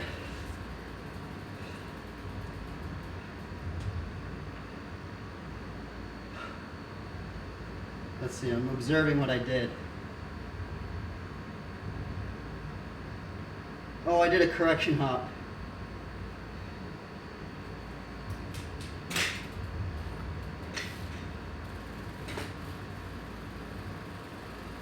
Dude, I wonder what lines we could do on the curve.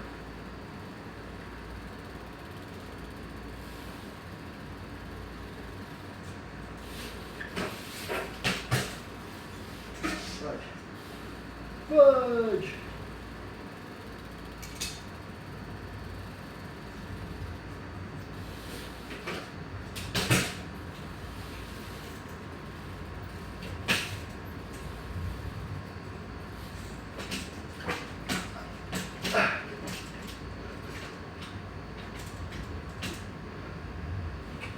Darn it.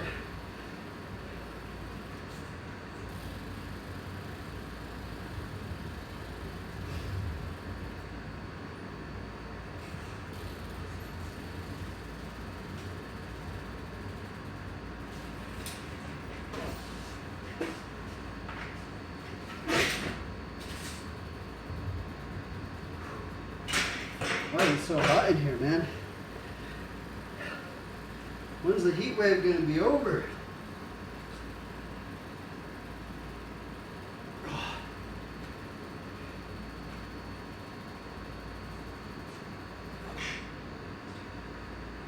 Let's go back to a triple fire hydrant. Triple fire hydrant!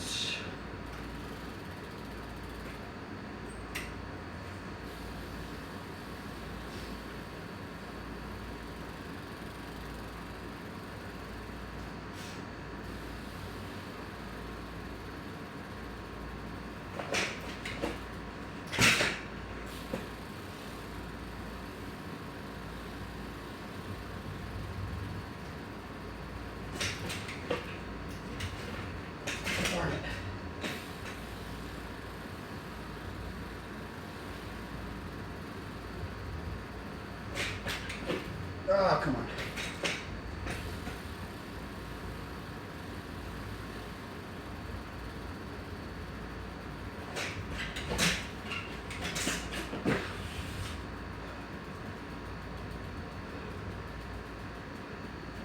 don't know why this trick's so hard.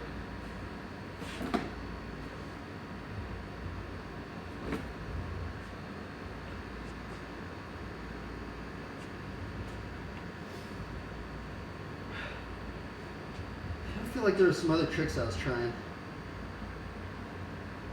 Oh yeah, I was trying the steamroller, the turbine steamroller.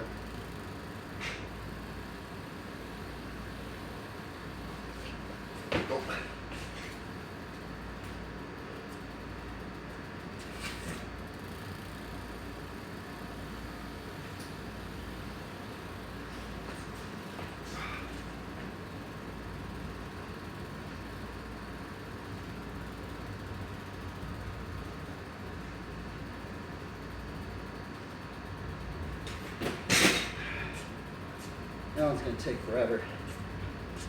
I haven't even landed one in here.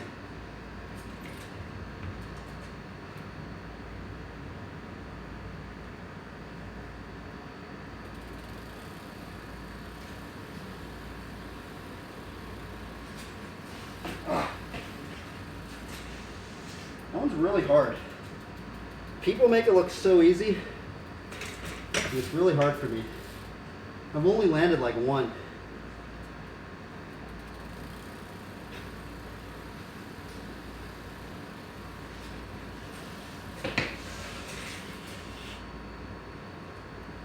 This one I always end up giving up on. Just not good at it. Not good at it.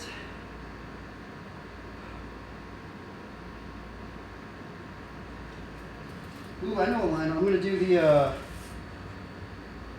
bar mega spin to lard yard. I'm gonna actually film this one. I have yet to land this line in here. Bar mega spin to what's it called? Bar mega spin gyrator to bar mega spin gyrator to briefcase bar spin. I couldn't even think of what I was doing. This line has eluded me. I have yet to land it, but we have gotten close.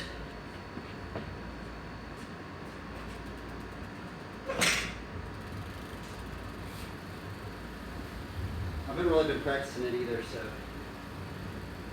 welcome to the grind of landing the line.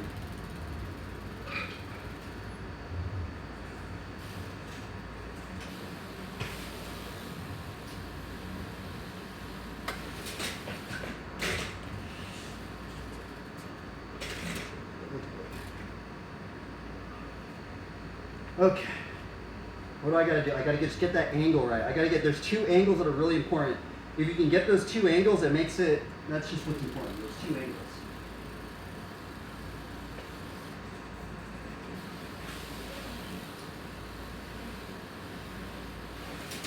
Ah, darn it.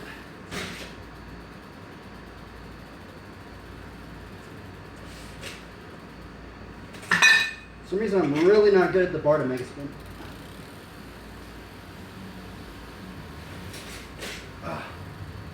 That's the angle you need. You need to get that right angle so you can go into the mega spin.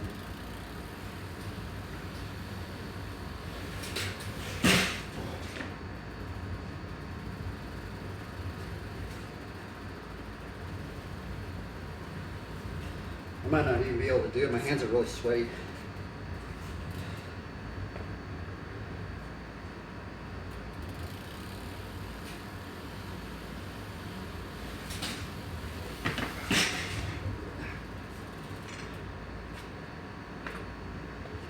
Come on.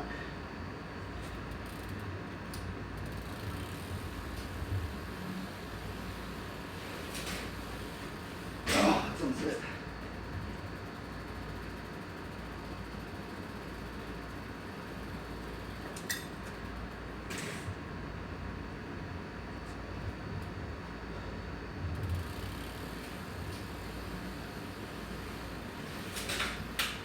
Oh, man, what's wrong with me?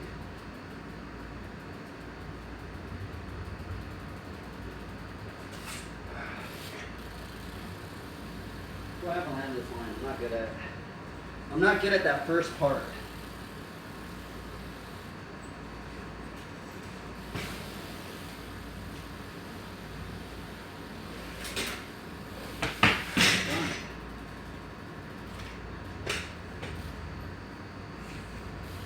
I might just give up on this one for today.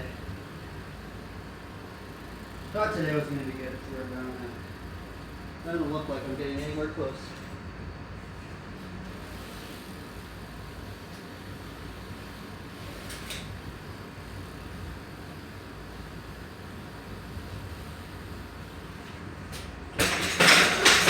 Never mind. I almost just did it right there.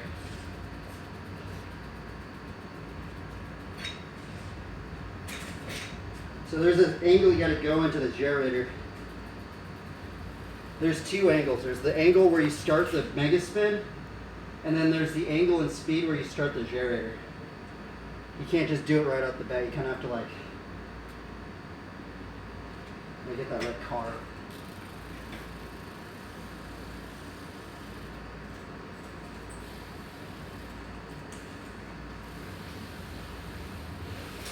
Oh, come on.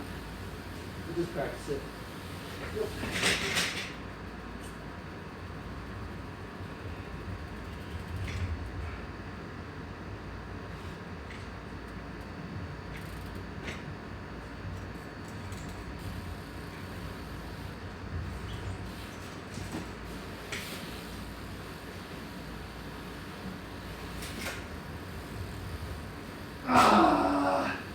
I tried to hold it.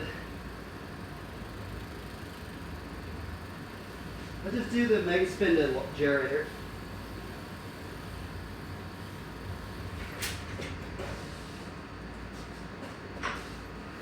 Oh, darn it.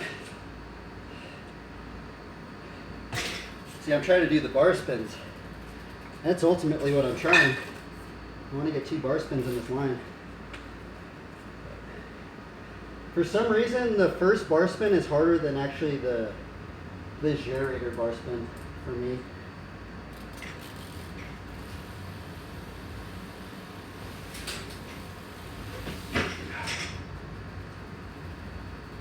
Not good at that.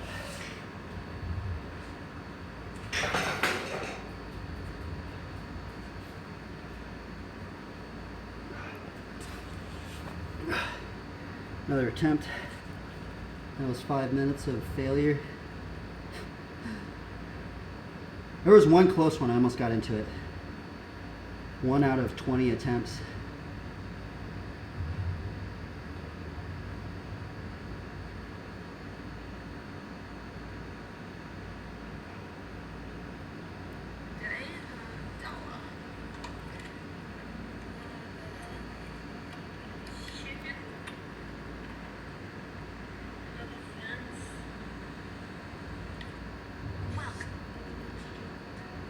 Dude, it's absurdly hot today. What's the temperature today?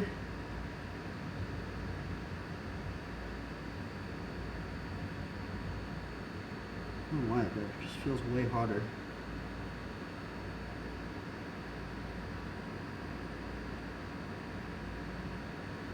It is pretty hot though.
Brutal line.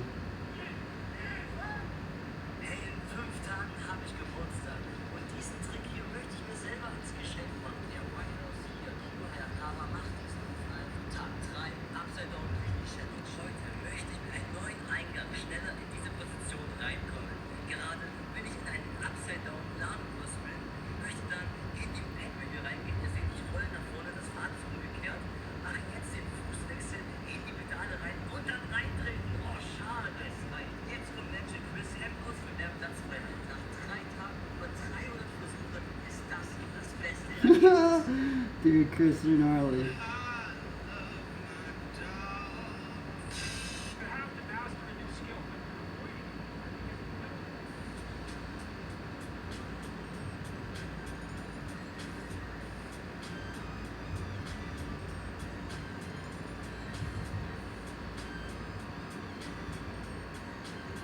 Dude, R. Willie's gnarly, bro. He has some gnarly hang fives, man.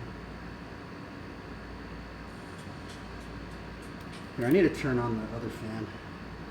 It's a little hot in here.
What?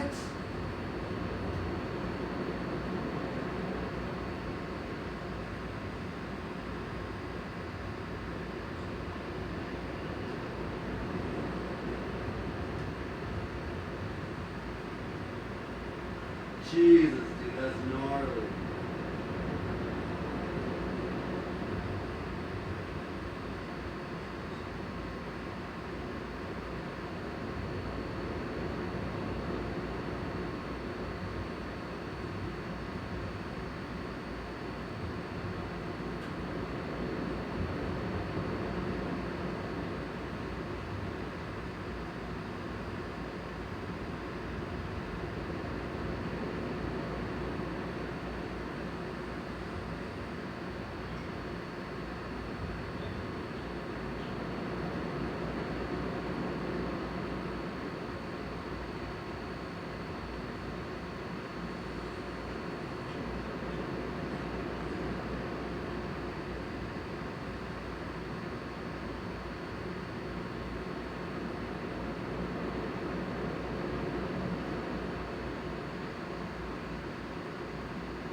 Take a little breather.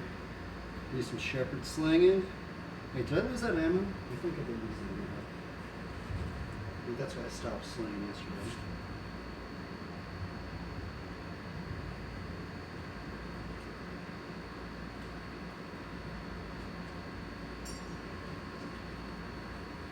We could just make another ammo.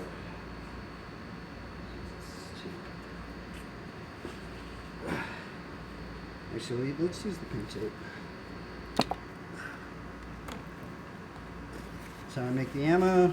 Take some paper towel.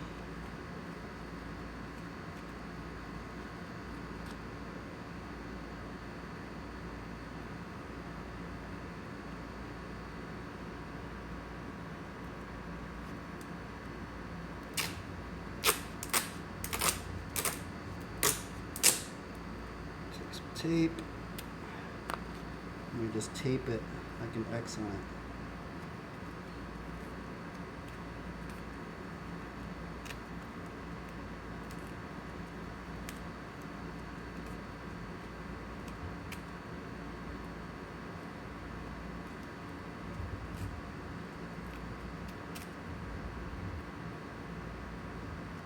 We have some shepherd slinging ammo. See how long this one lasts until I lose it in here. There's probably like 50 of these little things in here that I've lost.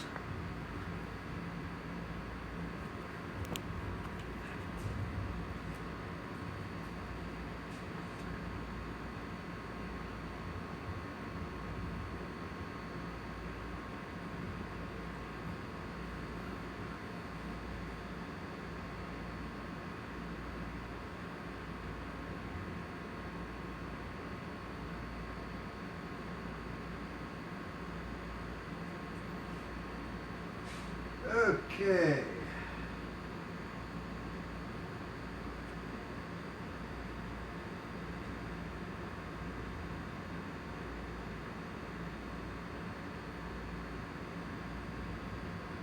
I'm gonna hit the paper plate. Oh, darn it, where did the thing go? Like misfired. Oh, I just made that out. Oh, here it is.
I hit the red thing, I think.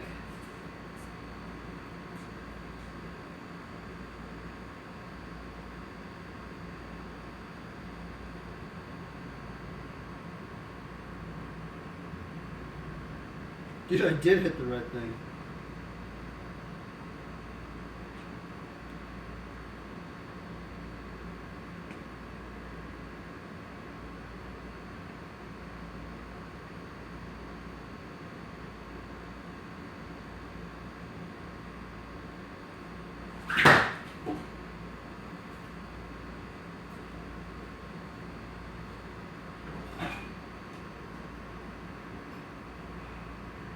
Lost. There's so many. Oh, there it is. I found it!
Why is this thing so hard?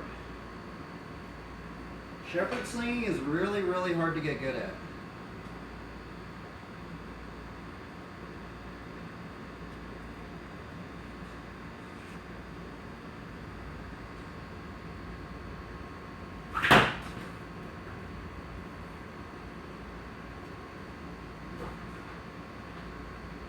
Oh, I found my other one. I found two of them.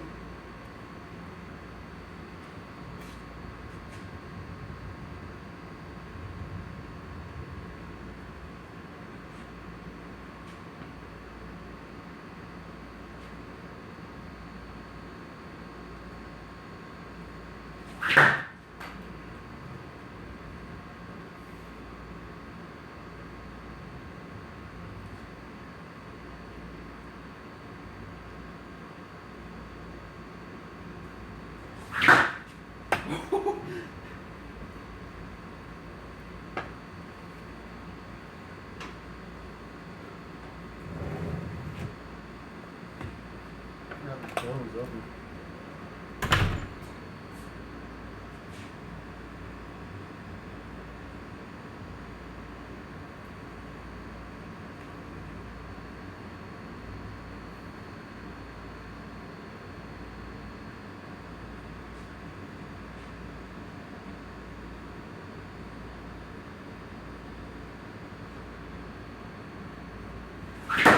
Oh, dude, I'm so close.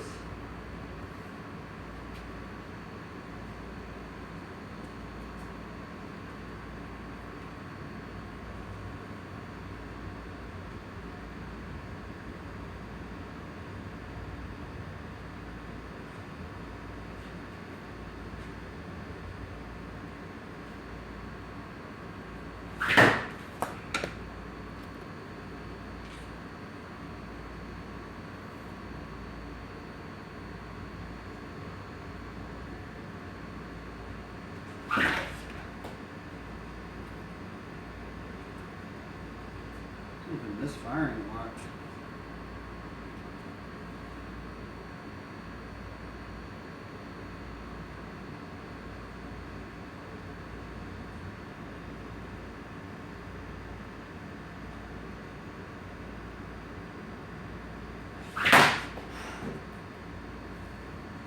I'm like just a couple inches off, man.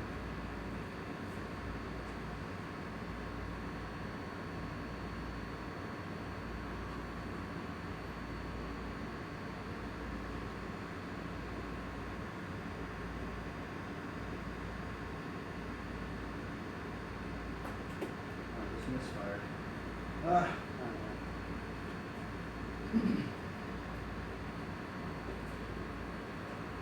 No, I can't hit it.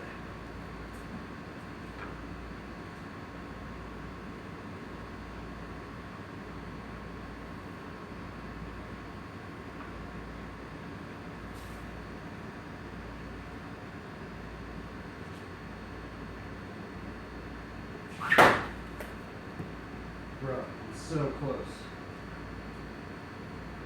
This thing is so hard to get good at. I don't know why.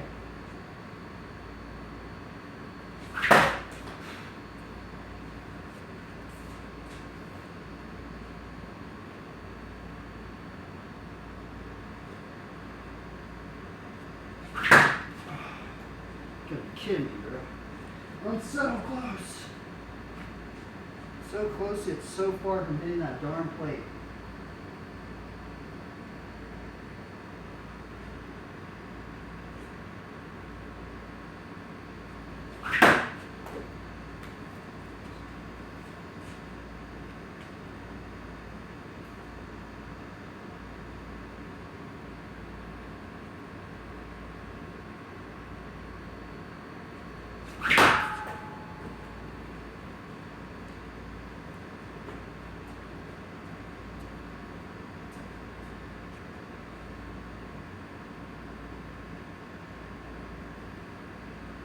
This is how hard this thing's get good at, man. It's literally, I can't even hit a plate 10 feet away from me. Just misfire. Misfire, I don't know why.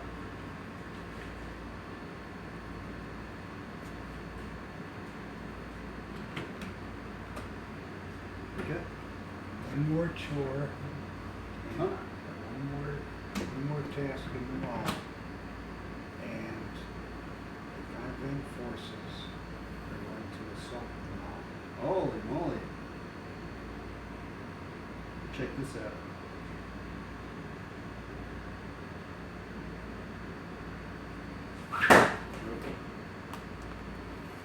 Okay, you can hit the garage door. That's good. I've been practicing this thing for a while. You think I'd be able to hit it? This thing's really hard to get good at. Thing is, you probably ought to only do one shot, not one twirl. Well, yeah, that's what they did say at the beginning, but you can put more force when you do it this way. Okay, fine. Nice, One out of how many? 100. That was pretty funny. You saw me hit the only one that I did today. You already put one in your head.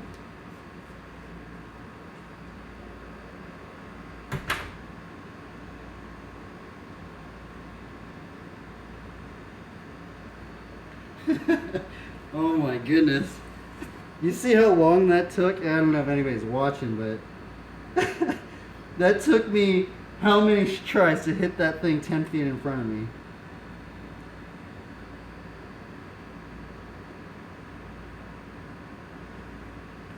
It's always rewarding hitting that plate, man.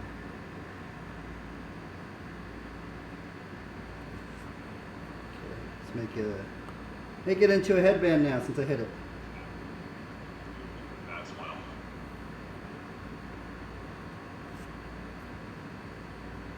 That's how you make the shepherd sling knot for a headband. Make a loop. Make a loop over here.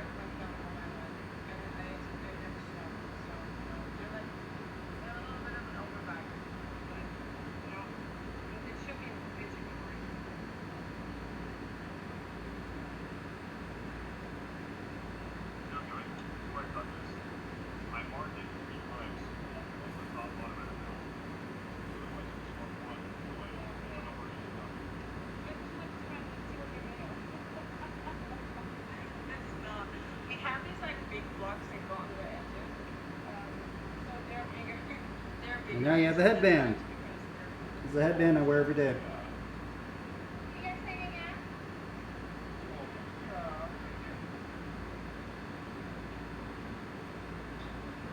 Ah, I'm so sweaty. I thought I freaking took a break.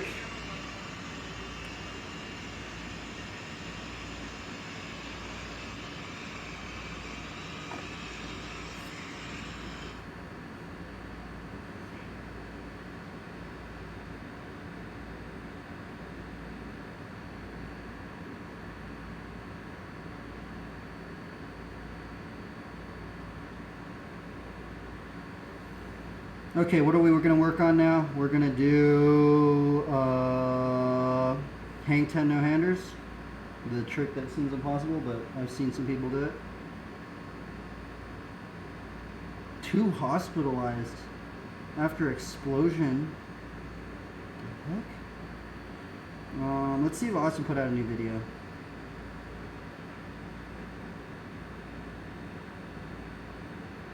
Bro, where's your video, dude?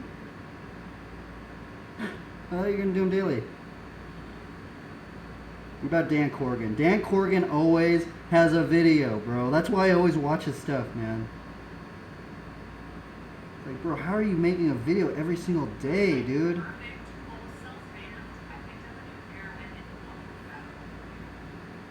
Like going to places, not like just doing it in his garage. Like he literally drives, films other people, but he lives in Cali, so that's why. That's why.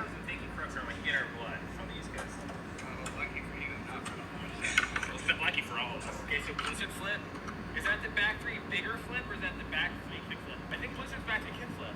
Why can't they just call it what they are? Go follow Dan Corrigan on YouTube. Apply, straight one. Freaking grinds, man. He makes a video every single day. It's crazy. It's absurd.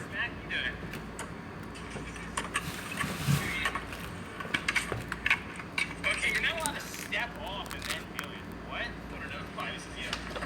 You did this. What's this? Let me switch this up. Yeah, I wanted to do it south.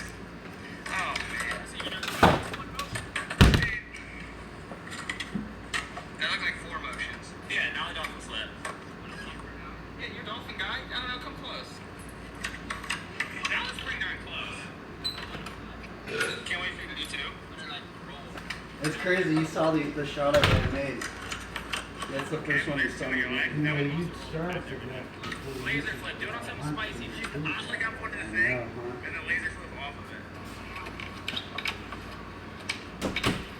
Okay, my friend John Benton, aka Fustu, suggested me to do like as if I was going to go do a slappy Bennett, but over-rotate it to switch feeble. Ideally, I would learn that on like a ledge rail that has like a face to it or a curve.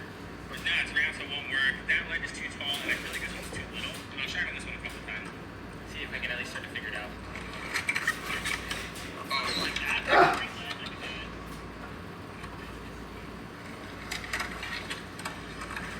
The concept, that counts. Yeah, it's more of like a messing around with the concept. I feel like I could actually do that just to find the right obstacle.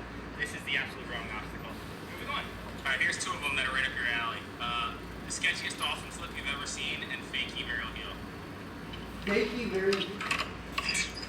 Fakie varial heel. You gotta do that on something spicy. First try. Heel flip back to nose slide. Neither of us have done it. I've accidentally done heel flip pro try to learn.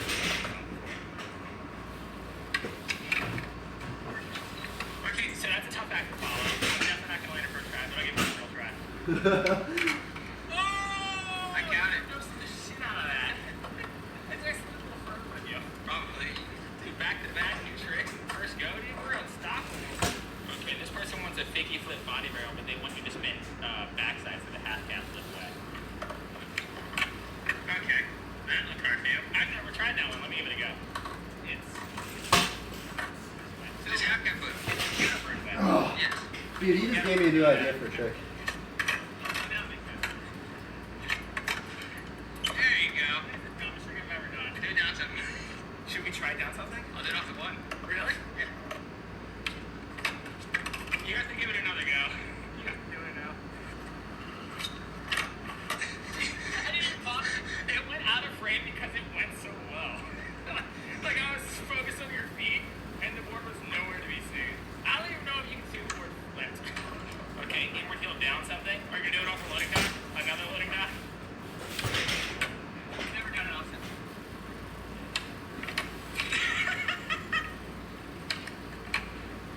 Yeah. Yeah. Pro wheeler grind, let it grind. I think I can do it. I know you can do it, man. No.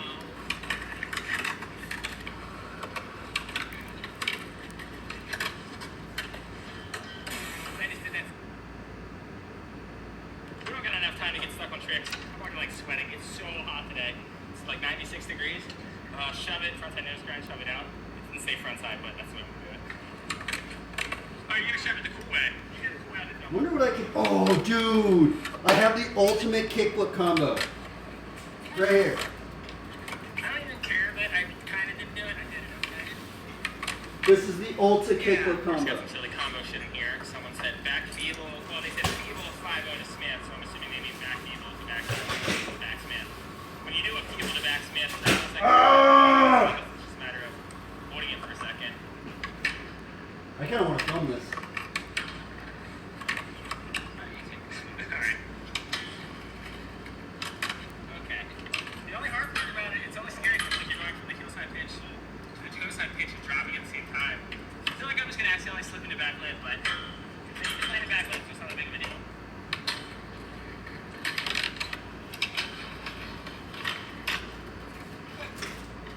I think it's really funny that like everyone in the park is riding this flat bar right now. It's like me and the two bikes almost we do is doing laps on flat bar. Kickflip 360 body row, the crash bandicoot flip, and that was Dr. Cortex.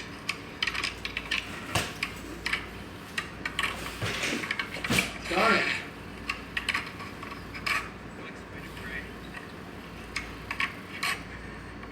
Are we taking that? Okay, if you're in Fremont, it'd probably work down the bank. Let me just do that down the bank. Ah! Give it a try. Yeah, I just gotta get into it. Is that a run up?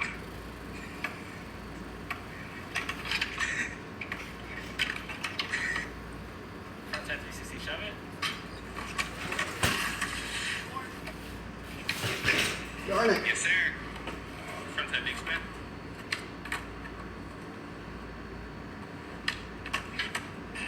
We'll take it. Oh, that's where you got there.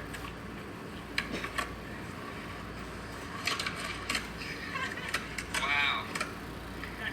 Okay, I don't know how you do that.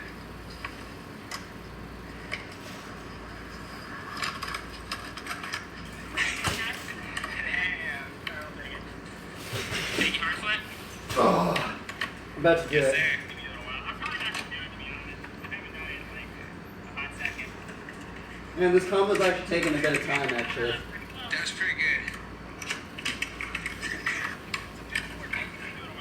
I can do it, no problem.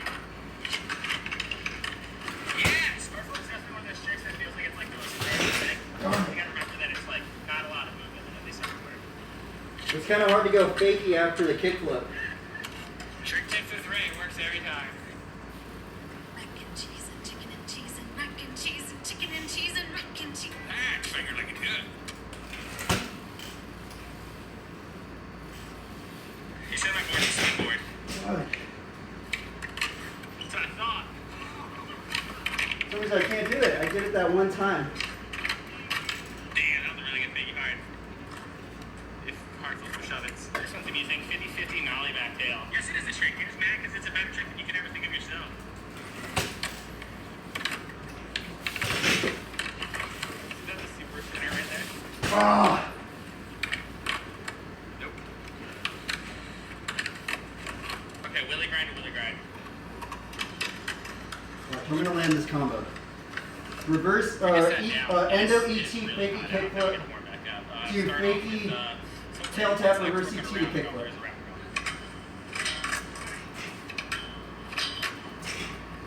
Count it, I heard a grind. We're just trying to get a bunch of these done. I'm not going to spend time on it. Shove it, Manuel. Show what's next.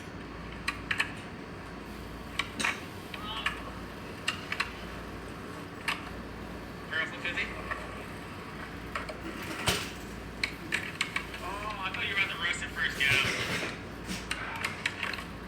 Barrel flip front people. That's not what they asked for. It's actually kind of hard. Shove it front feeble was a trick. Shove it feeble was definitely one that's been suggested. I said barrel flip 50 to the rail, and he said, alright, so this is what's going to happen. Gosh, man. That was actually a decent try. If you do that, that'd be really sick. Oh my god, you're going to do that.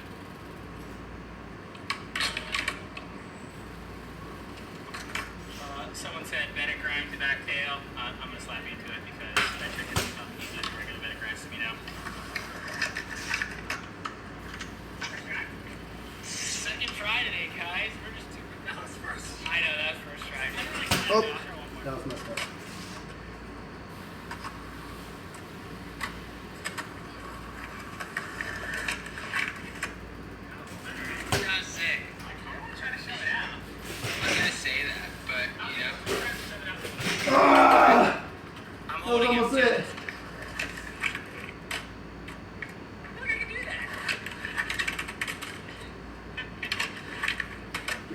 long time.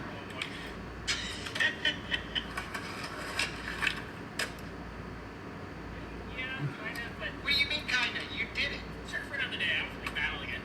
Just like to get a good one. You just did it. You did it. Next trick is the Rick flip. He says he's never done it on the hip, so this technically new for him. But he fakey barrel heels. Let's be real. A Rick flip on a hip is a fakey barrel heel. Period. Okay, kick flip. Oh, I don't know. Is that doable? He says no.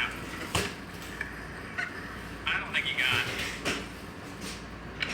You're sneaking it up on it. Howard? You're gonna take all day, man. A kickflip you can sack. You try to pick your board up. Oh, I don't know. Like I said, you don't know unless you try.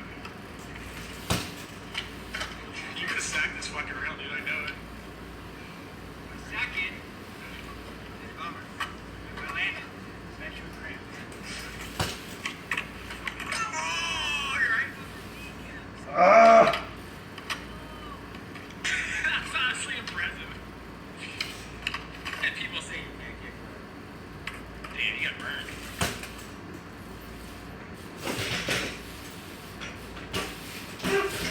Ah! Why can't I do this, bro? Take me to the forest.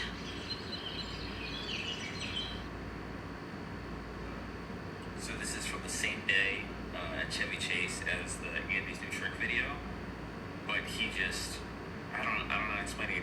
He just went off after this. I really like saving all the really good stuff for this video. This is like insane lines, tricks I've never seen Andy do, and it was just like non-stop trick after trick, improvising around people, and this might be the most impressive skateboarding I've ever seen in person.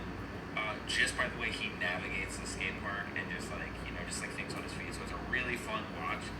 Definitely makes me want to skate.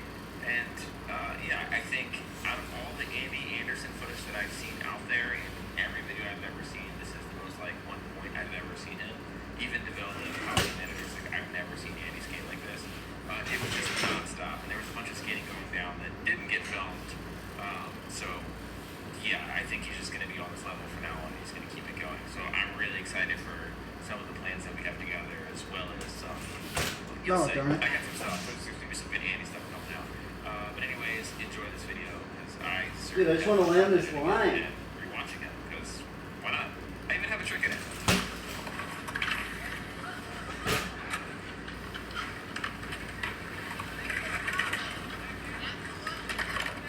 I was about to push it in. Oh, I'm tired. Dude, I can't believe this line got me. It's ridiculous. I'm pretty sure he hasn't done one skateboard trick yet.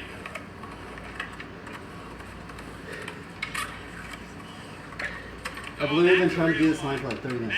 That one's scary. Maybe it's like 10 minutes. But From the start. let's just do it till we made it. Maybe. Usually I blame you, but that time it was my fault.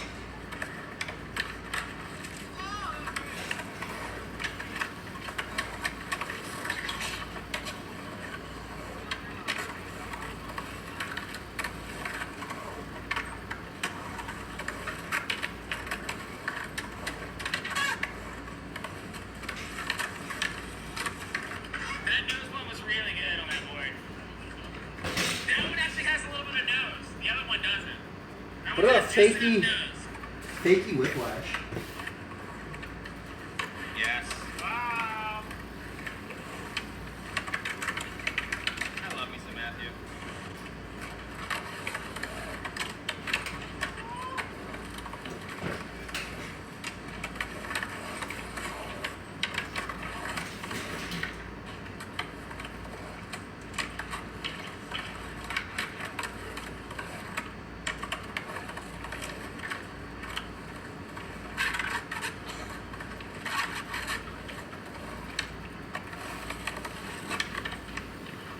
You're still doing a trick.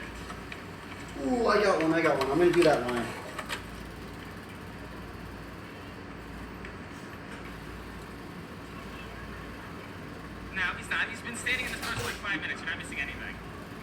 this is literally the whole video so far. Yeah, no one else wants to skate, Andy. You just stay there.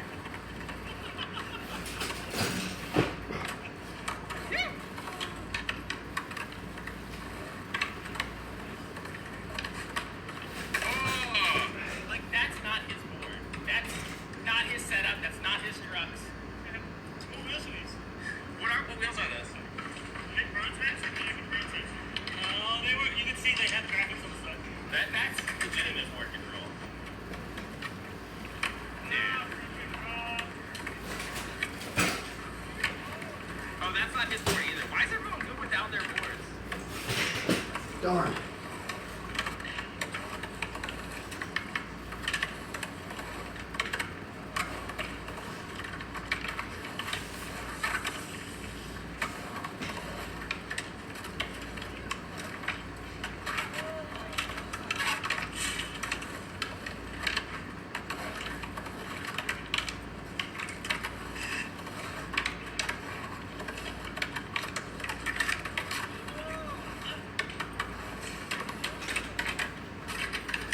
Like people highly neglect like playing around with stalls on like curves and stuff like that. Because when you get comfortable with them, you can just start moving around like that.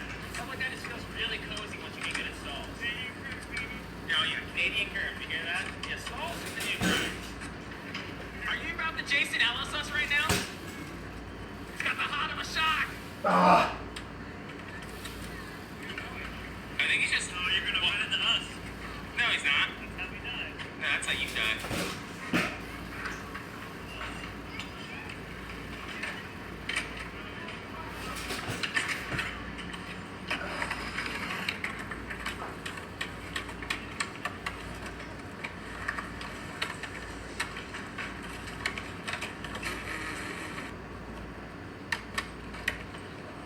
It's a tall order. Are you gonna treat it like a pivot thingy?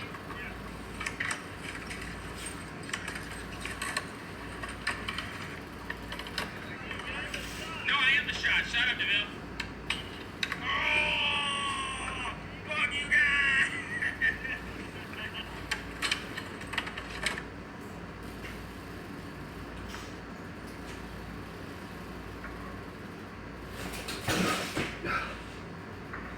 I don't know if I'm going to land this line. Bar spin back, endo, ET reverse, the fake kickflip.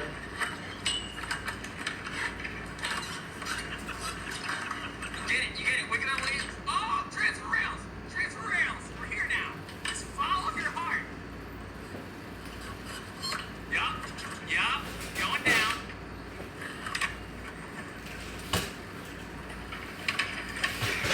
Darn!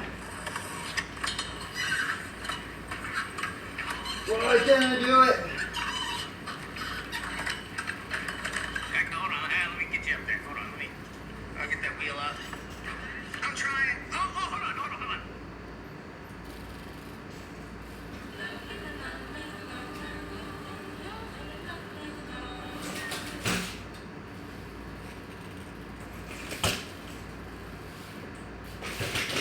Fudge.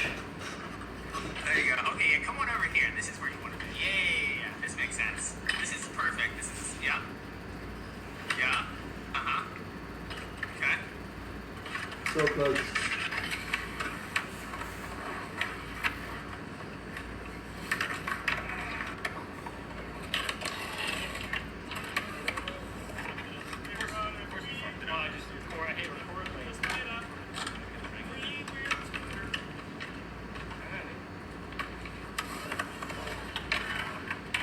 Yeah, he missed that first one, so we're gonna have to call recount. I went snowboarding. I get on the ski lifts. Me and my buddy go regular. Another guy gets on goofy. Like, yo, we'll let the goofy person on.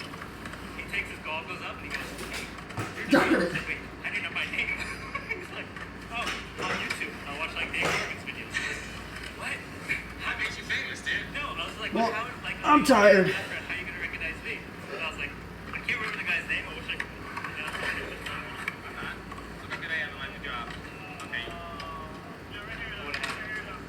We got the guy. Andy intermission. I didn't. Okay. Nope. I was like, what the heck? How do you know who I am? Like, knew my name. I'm pretty sure it was your videos that he recognized me from. But like, I don't really. You can talk during my videos. I don't know.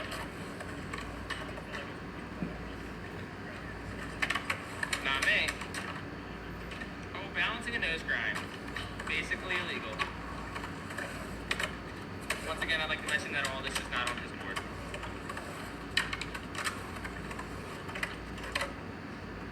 More importantly, all this is on not mob grip tape.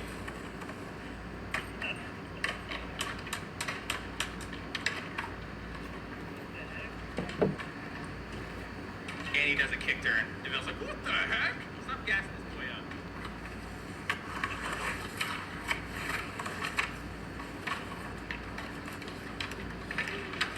Well, he wants to do the nose one.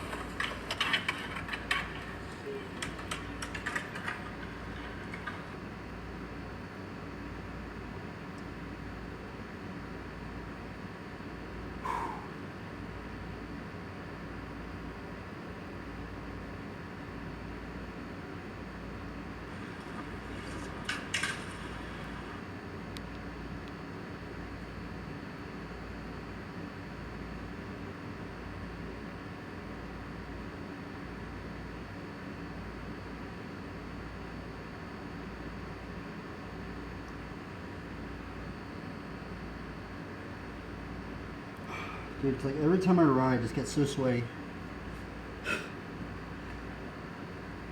I'm gonna take a break. I need to go eat something. We need to eat more food. Food.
Okay, we're back. Oh, that almost fell. I'm trying to fit. I want to try and land that.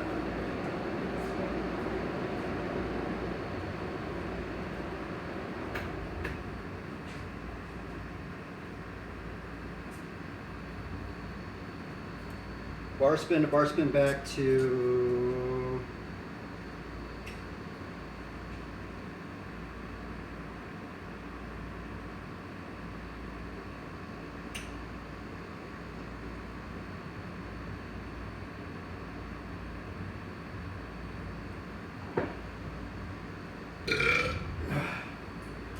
Alright.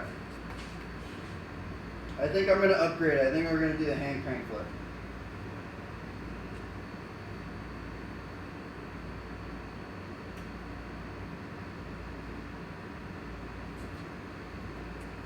Am I filming on this camera?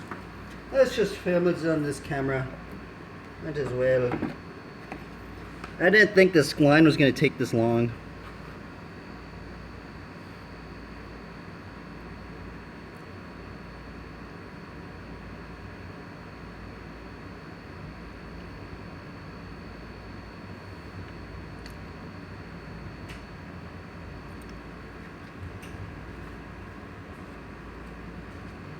Alright, bar spin to bar spin back.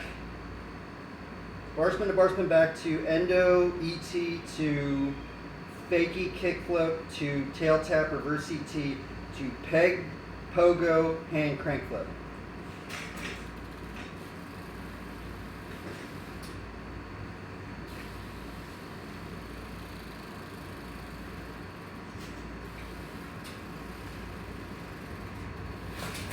Oh.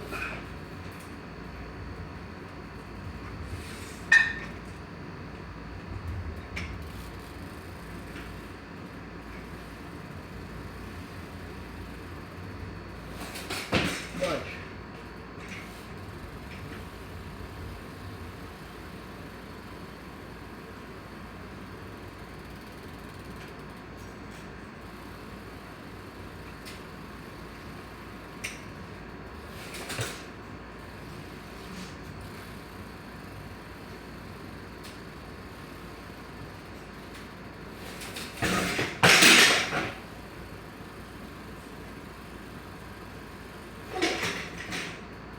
I can't land it right now.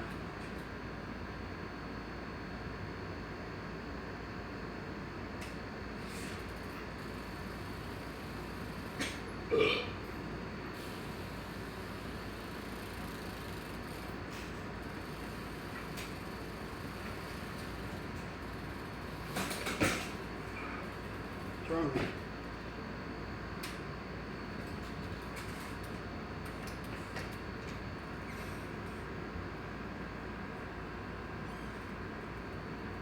Yeah, maybe we'll do this one later. Let's practice the hang 10 no hander, huh?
See how close that one is.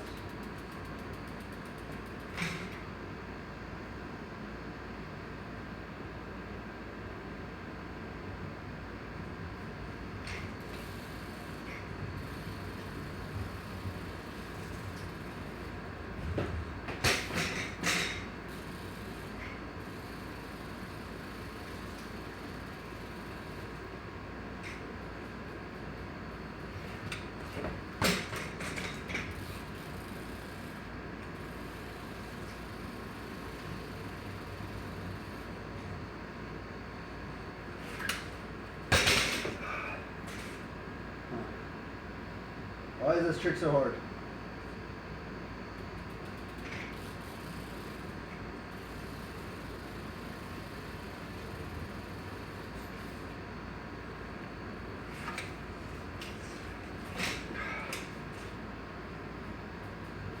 Good.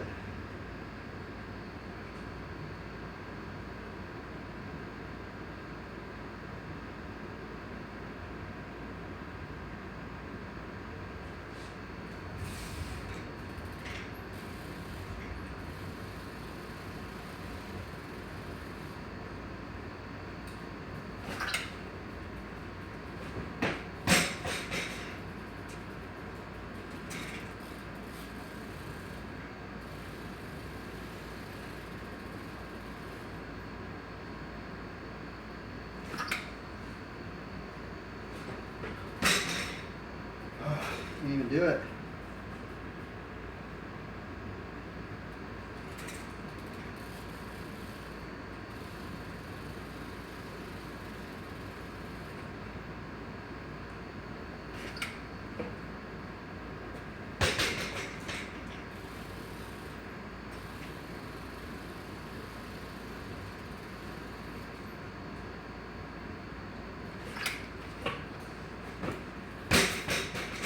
Bro. Trick seems impossible.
I don't know how they're doing this trick, man.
Let's see here.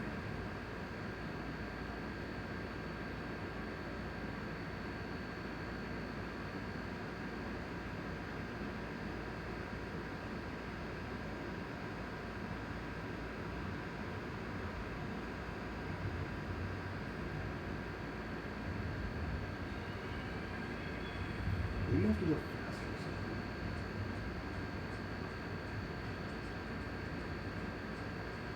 Wait a minute. Did he take off one hand first?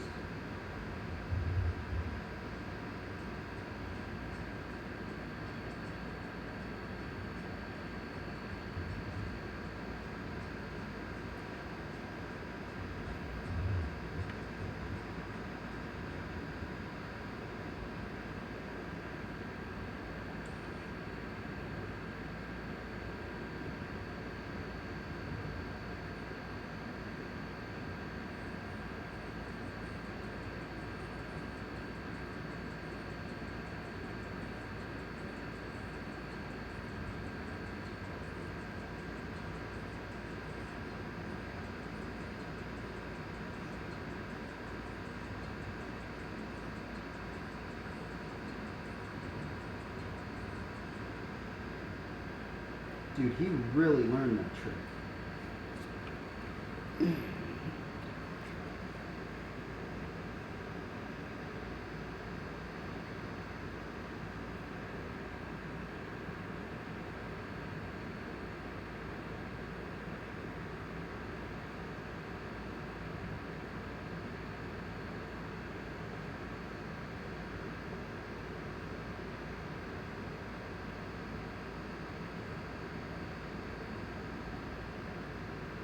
I think I might be going too slow, man.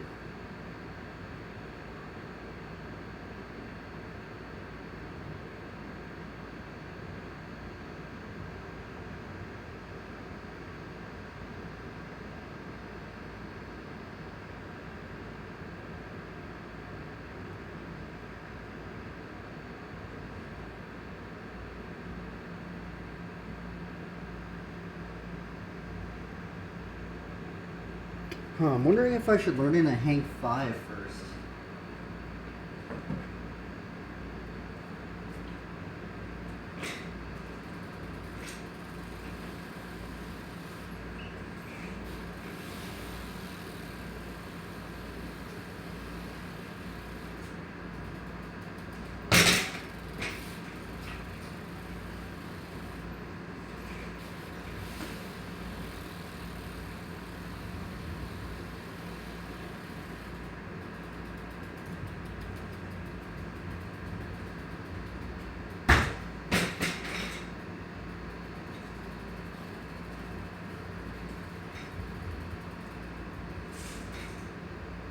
Should not be this hard.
That was kind of it. I just don't know how to like keep it going.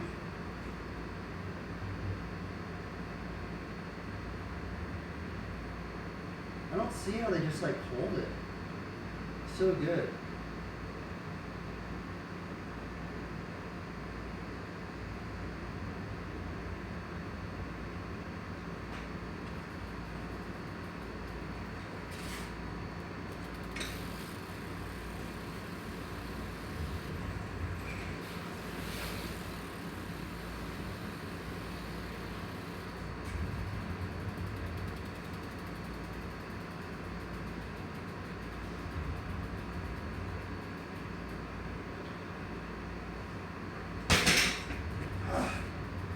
might have to learn it in a straight line.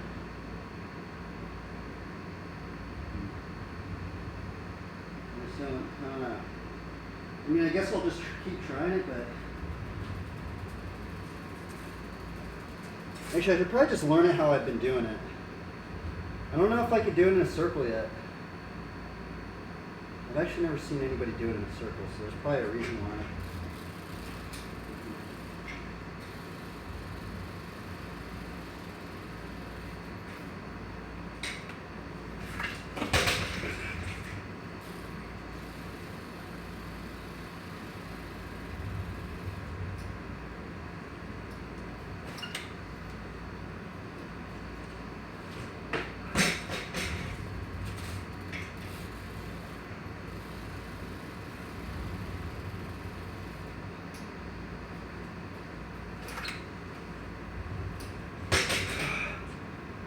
So weird.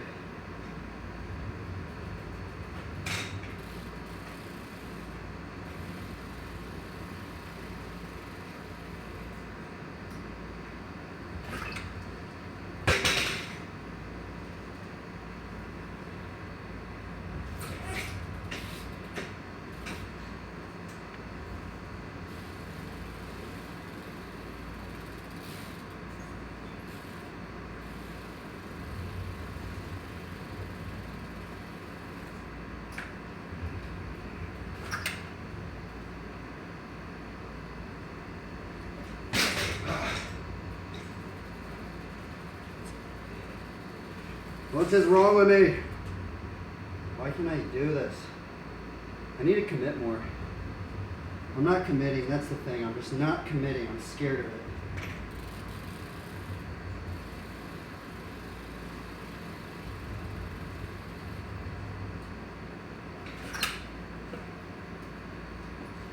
Oh, that was it. So you gotta fully commit. It's such a weird trick, man. It's weird because like I'm balancing with my leg, and then like you have to like not balance with your leg. You have to literally switch it on and then balance with your hands. It's very, very weird.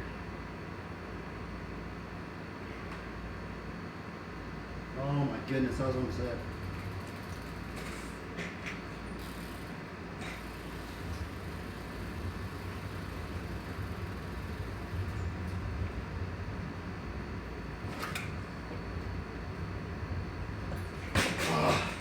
You gotta be like, I don't know, you have to have the right angle, and you can't be like curved. You kind of have to like, I don't know, man.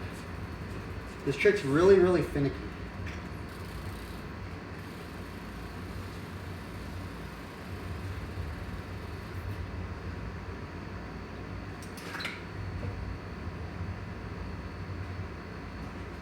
Oh, see, I get scared. Okay, so I'm balancing with my leg. I need to put it on and start balancing with my hands. It's just so weird. It's like so foreign.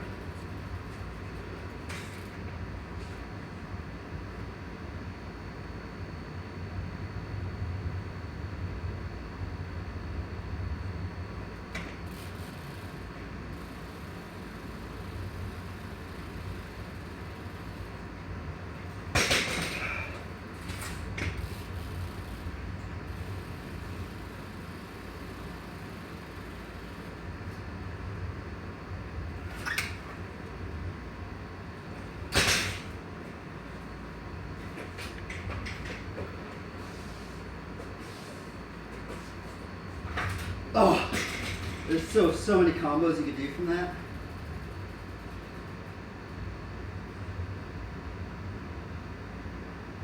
Yeah, I need to master this trick, man.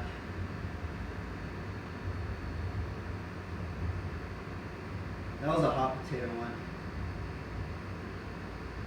Oh well. That's how we have to start off. We gotta just do a little hot potato.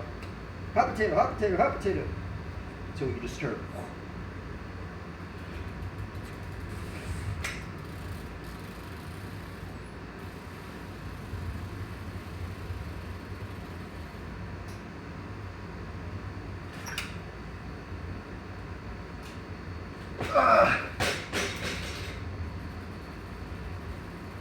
This trick's gonna take forever to learn, man. This one's gonna definitely take some time.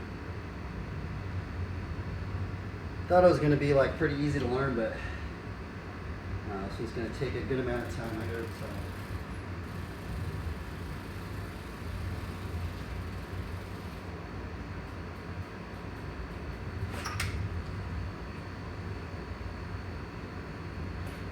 Darn. I gotta get like in that right angle. It's just really weird. I don't know. There's something strange about it. Like you gotta just be like getting that perfect angle, man.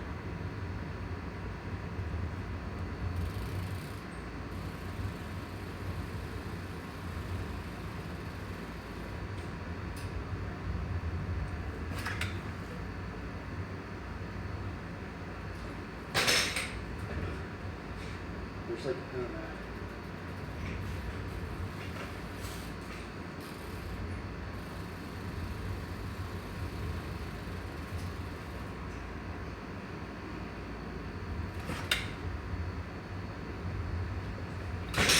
Oh.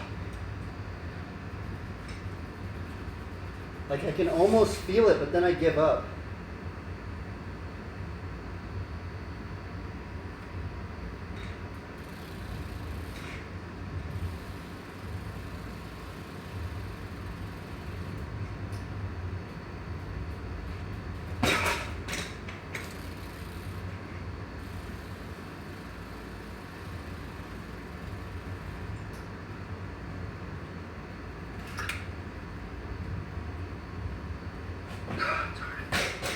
Started curving.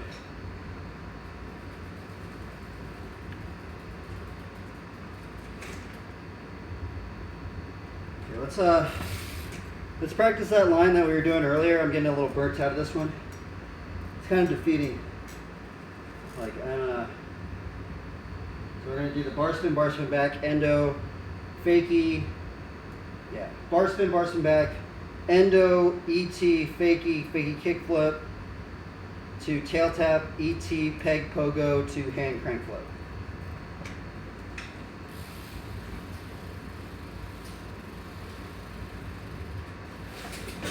Oh!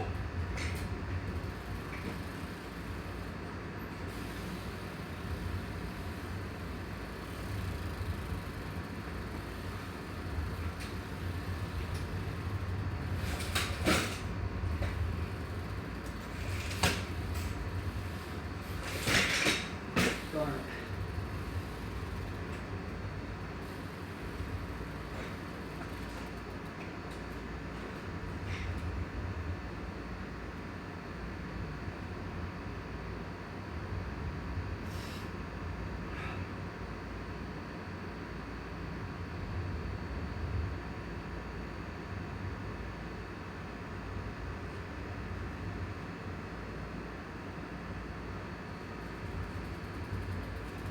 Which I don't know if I'm going to do the hand crank flip. I think I'm going to do just a normal crank flip.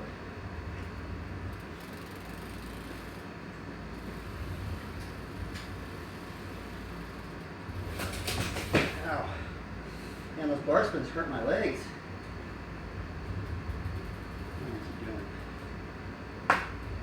Let's just see if I can do the hand crank flip tonight.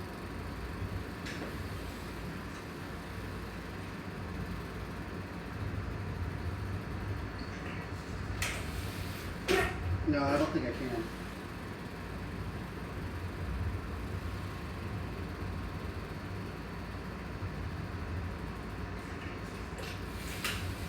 Oh, I can do it.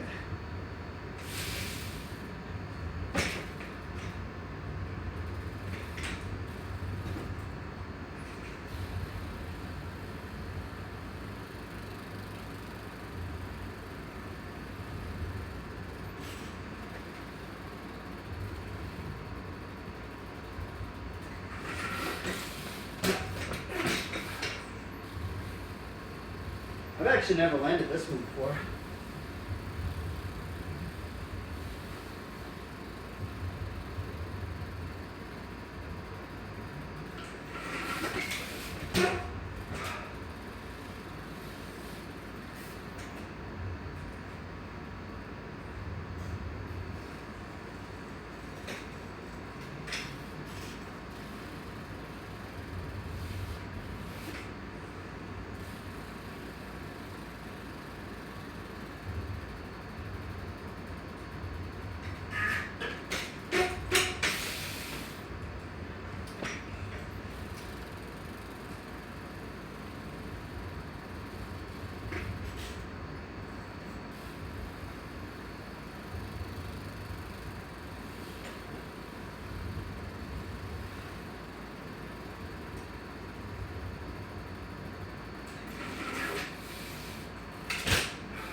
go back to doing this line without the bar spins.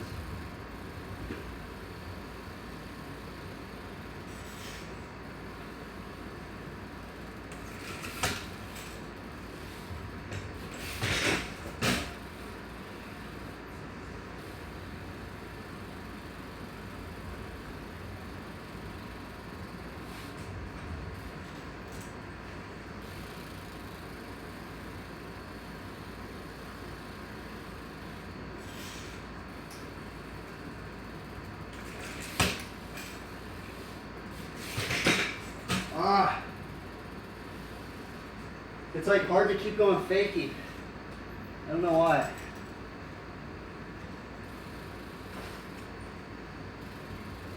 After the kickflip.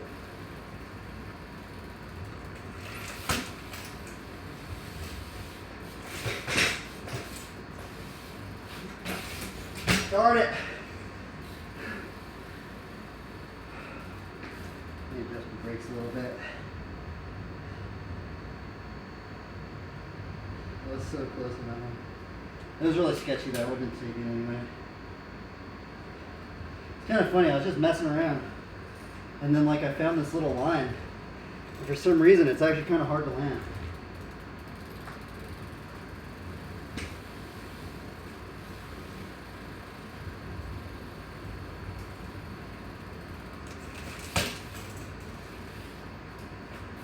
Darn.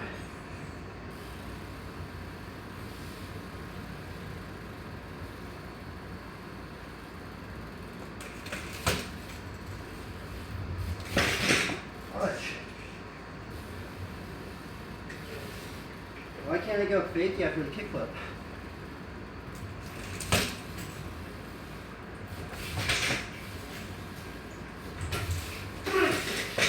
Ah! That was kind of it, but I messed it up.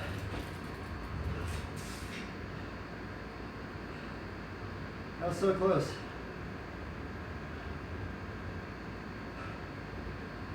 Man, it's kind of tiring.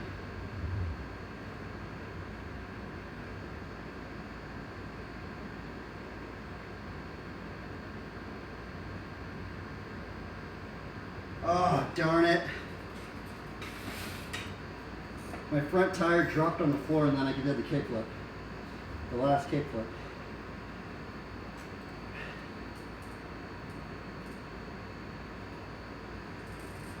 So close. I know it's doable. I just gotta get everything down.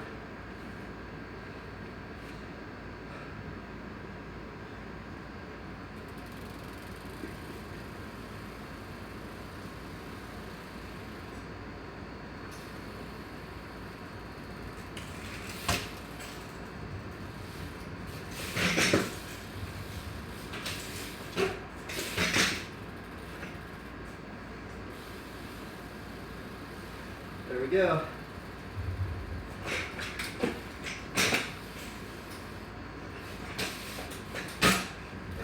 I finally landed it.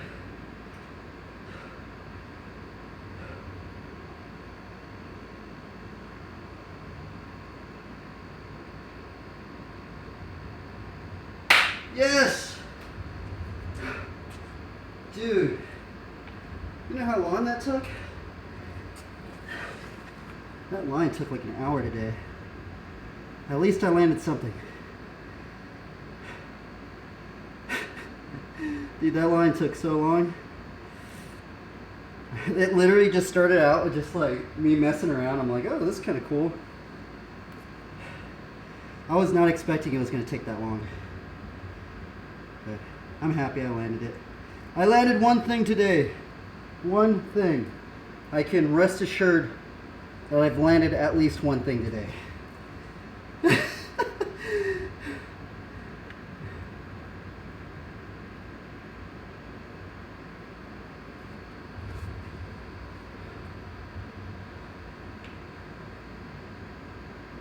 Oh, goodness.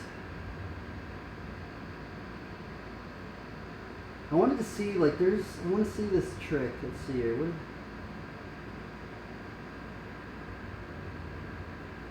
Huh. Okay.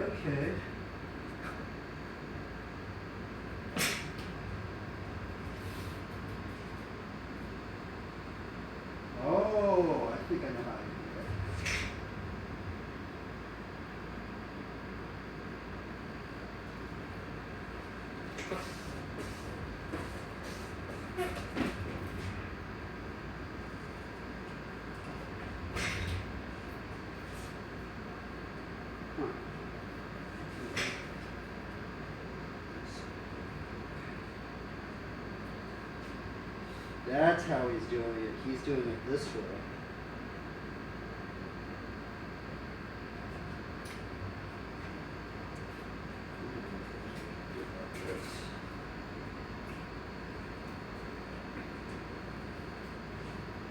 Oh, wait, right here.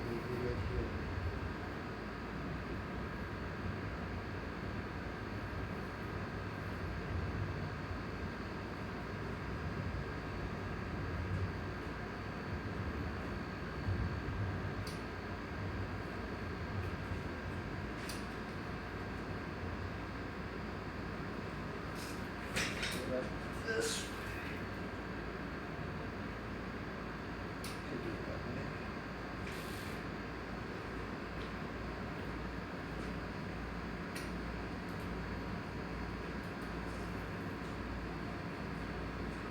You can land this line.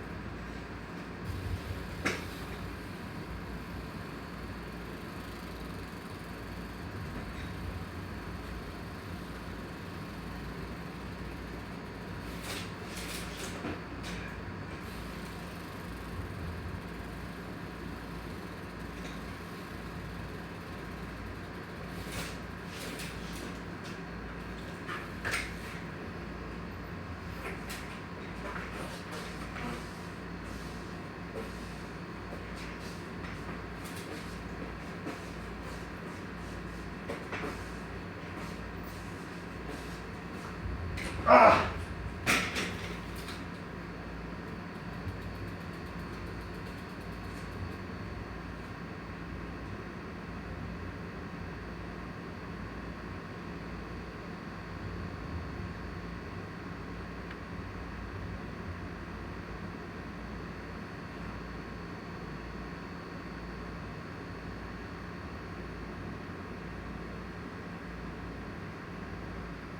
Oh my goodness, bro, that was so close.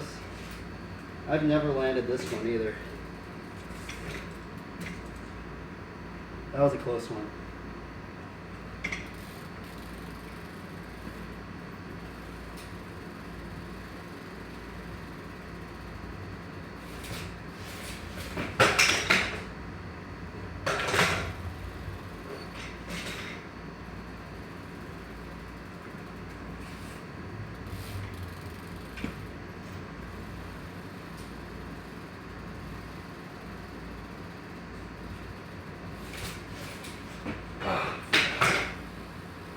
I think I almost just landed.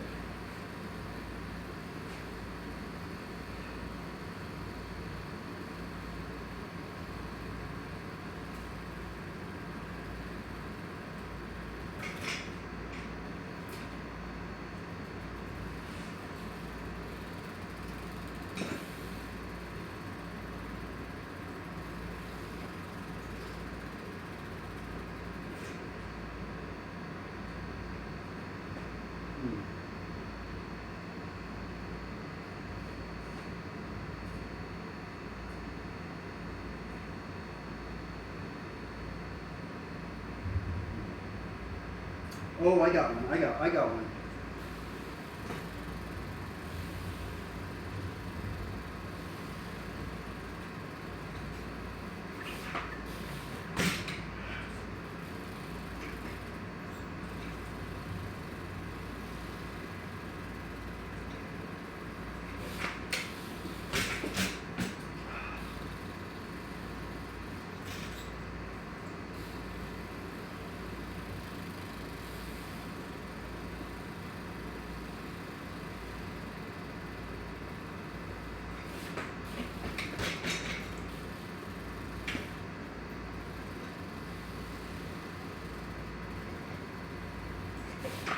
Ah, come on. I don't know how to do it.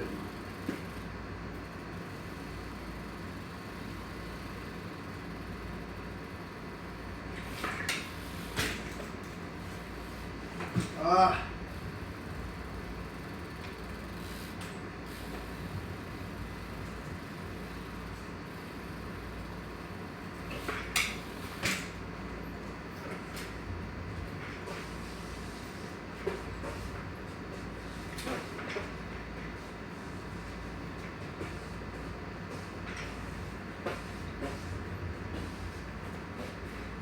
Ah! I was so close.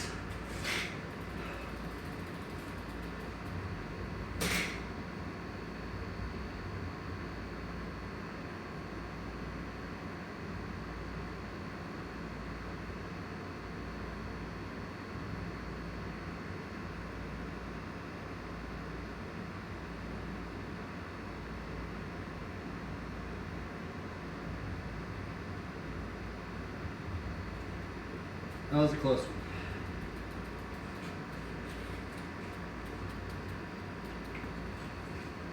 Let's get back into like the triple fire hydrants.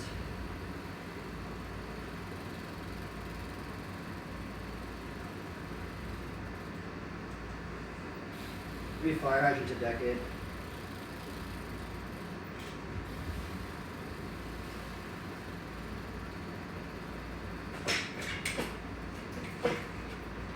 Oh, so close. Yeah, I've been getting so close on all these.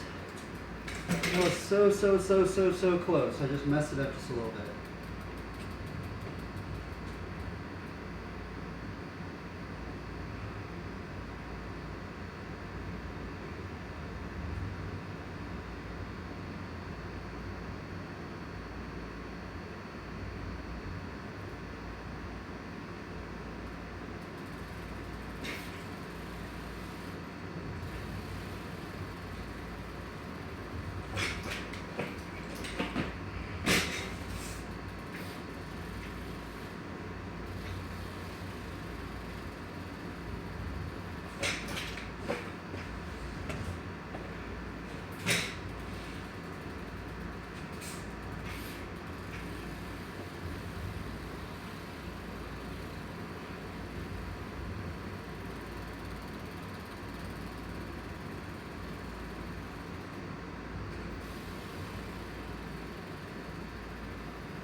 There we go.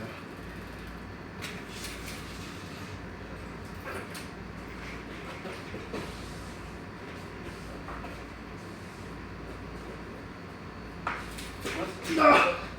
I couldn't land that line. At least I landed the triple.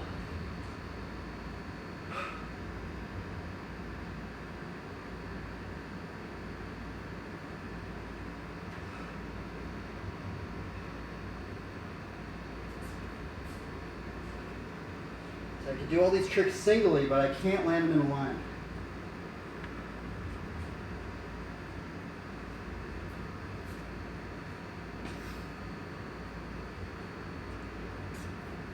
I need to get some water. Water time.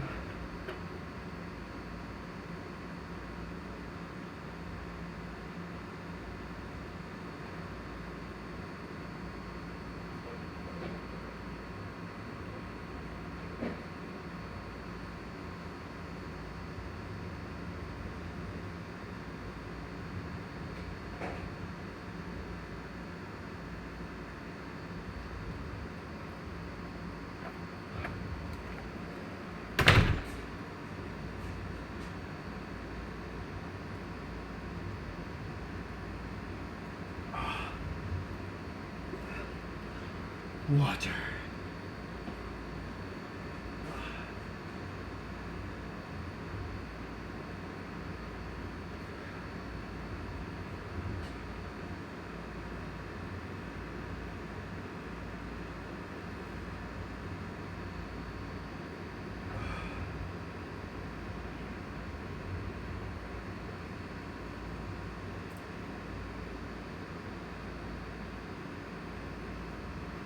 Let's see if we do 4 fire hydrants. Let's get the quad, man.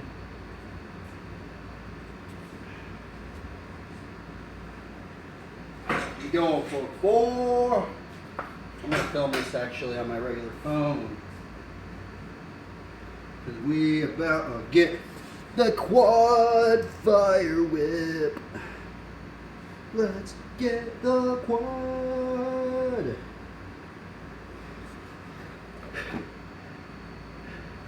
Quad fire whip.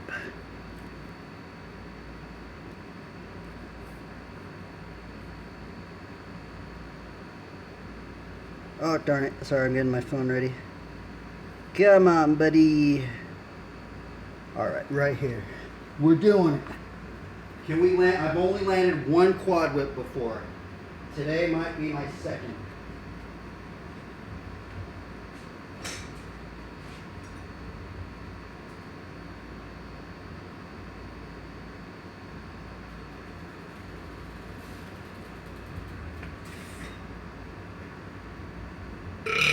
Let's do this.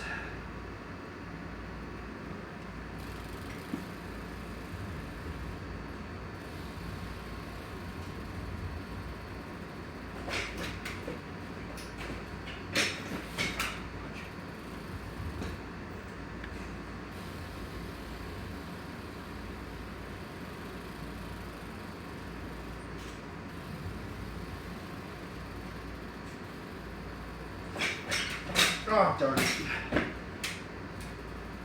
Keep hacking it. Okay,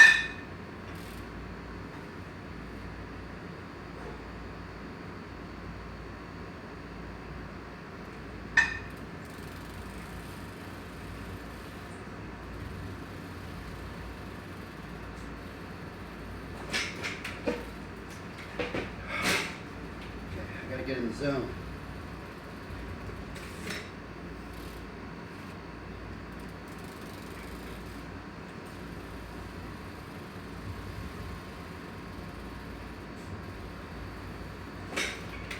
Oh, come on, man.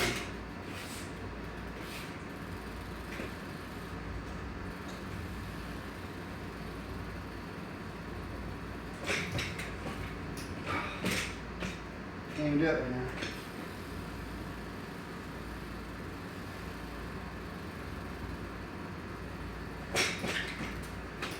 Oh, gee, I don't know if I can do it.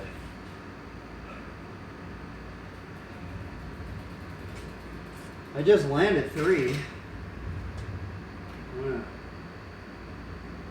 I can already feel the rhythm's really, really off.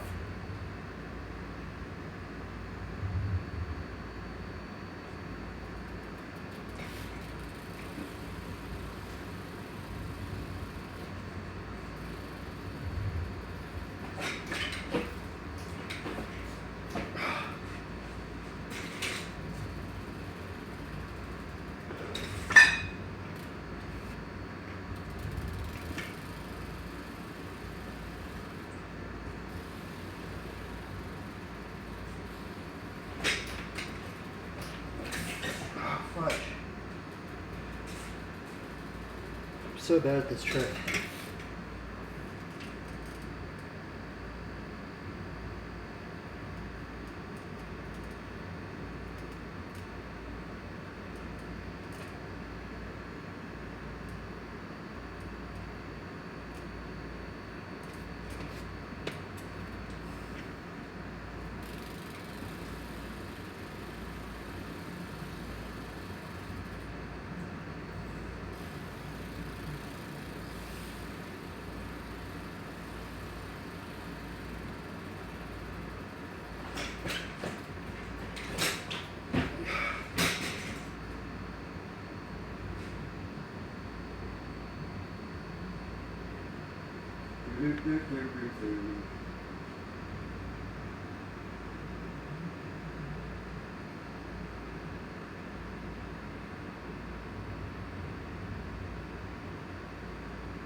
Oh, I'm giving up. Today is not the day for this trick. I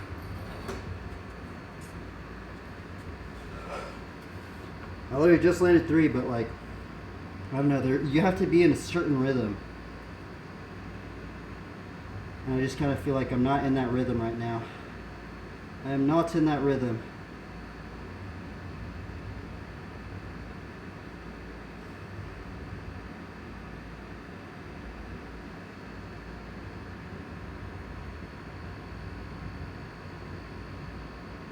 Oh wait, he is like that. Okay, I see what he's doing. Oh. I see what that dude's doing.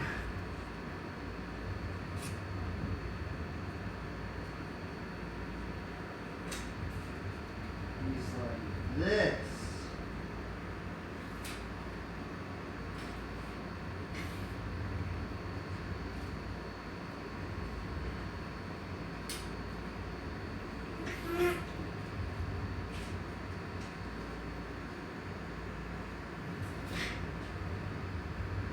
No, I've been practicing the regular fish aerator.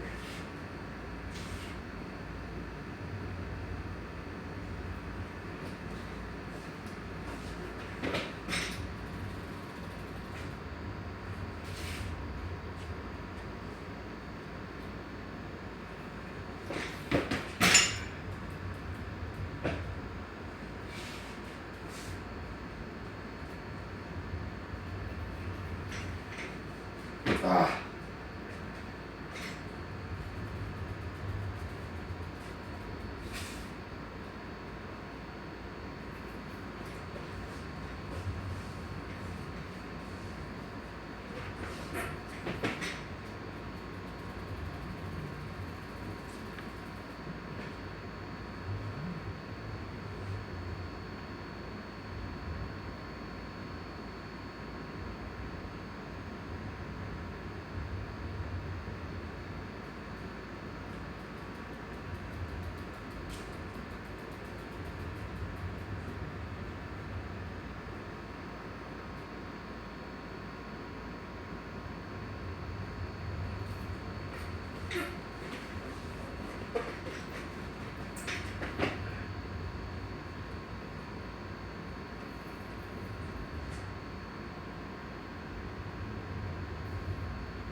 Ugh. Ugh.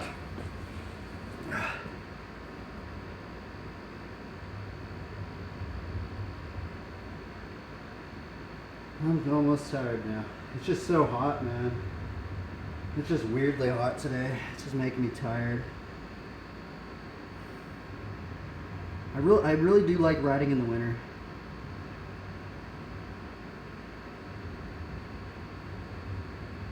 The winter time for riding BMX. I don't know what to try and little bit much on the screen here.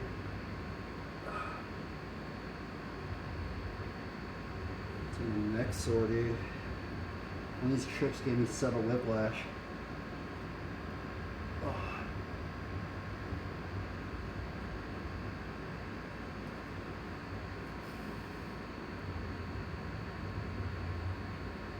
I haven't even been listening to any music lately.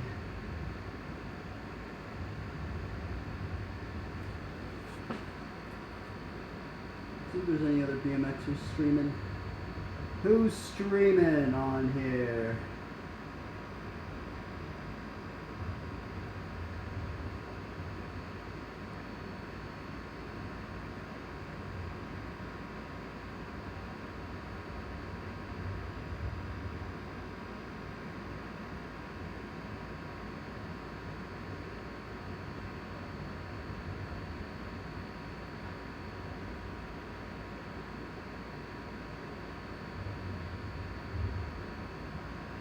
You know what, I need to get back into drawing. Yeah, that's what I'll do. Oh, it's kind of hot in here. I don't know if I should do like see, that's the other problem.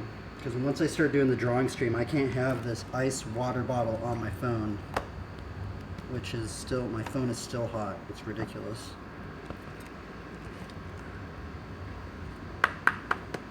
Maybe I could just transfer it into my room, but should we just stream in my room? Yeah. I'm gonna end the stream. I'm getting tired. It's way too hot in here. What we got it doing, right? Yeah. I know with a biblical verse.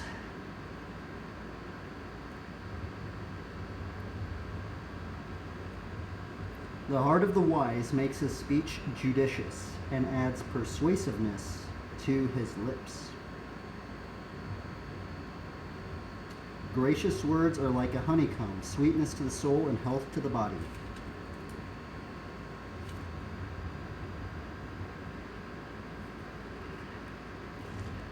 Okay.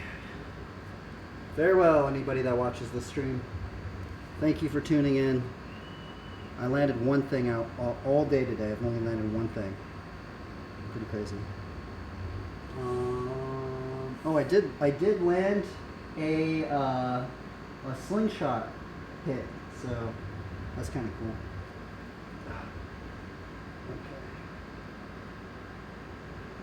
Okay. And that's it.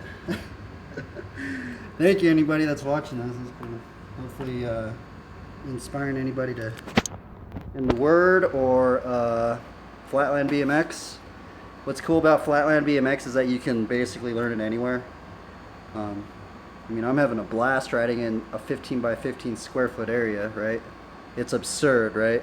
I think most people would just think I was crazy, but I'm having a lot of fun, man. There's a lot of these tricks, dude. There's so many tricks, bro, in this 15 by 15 square foot area. Literally. So many combos, so many links. I never would have thought I'd be having fun riding in a tight area like this, but we're here doing it. And we're going to continue. Farewell. Thanks for tuning in, anybody.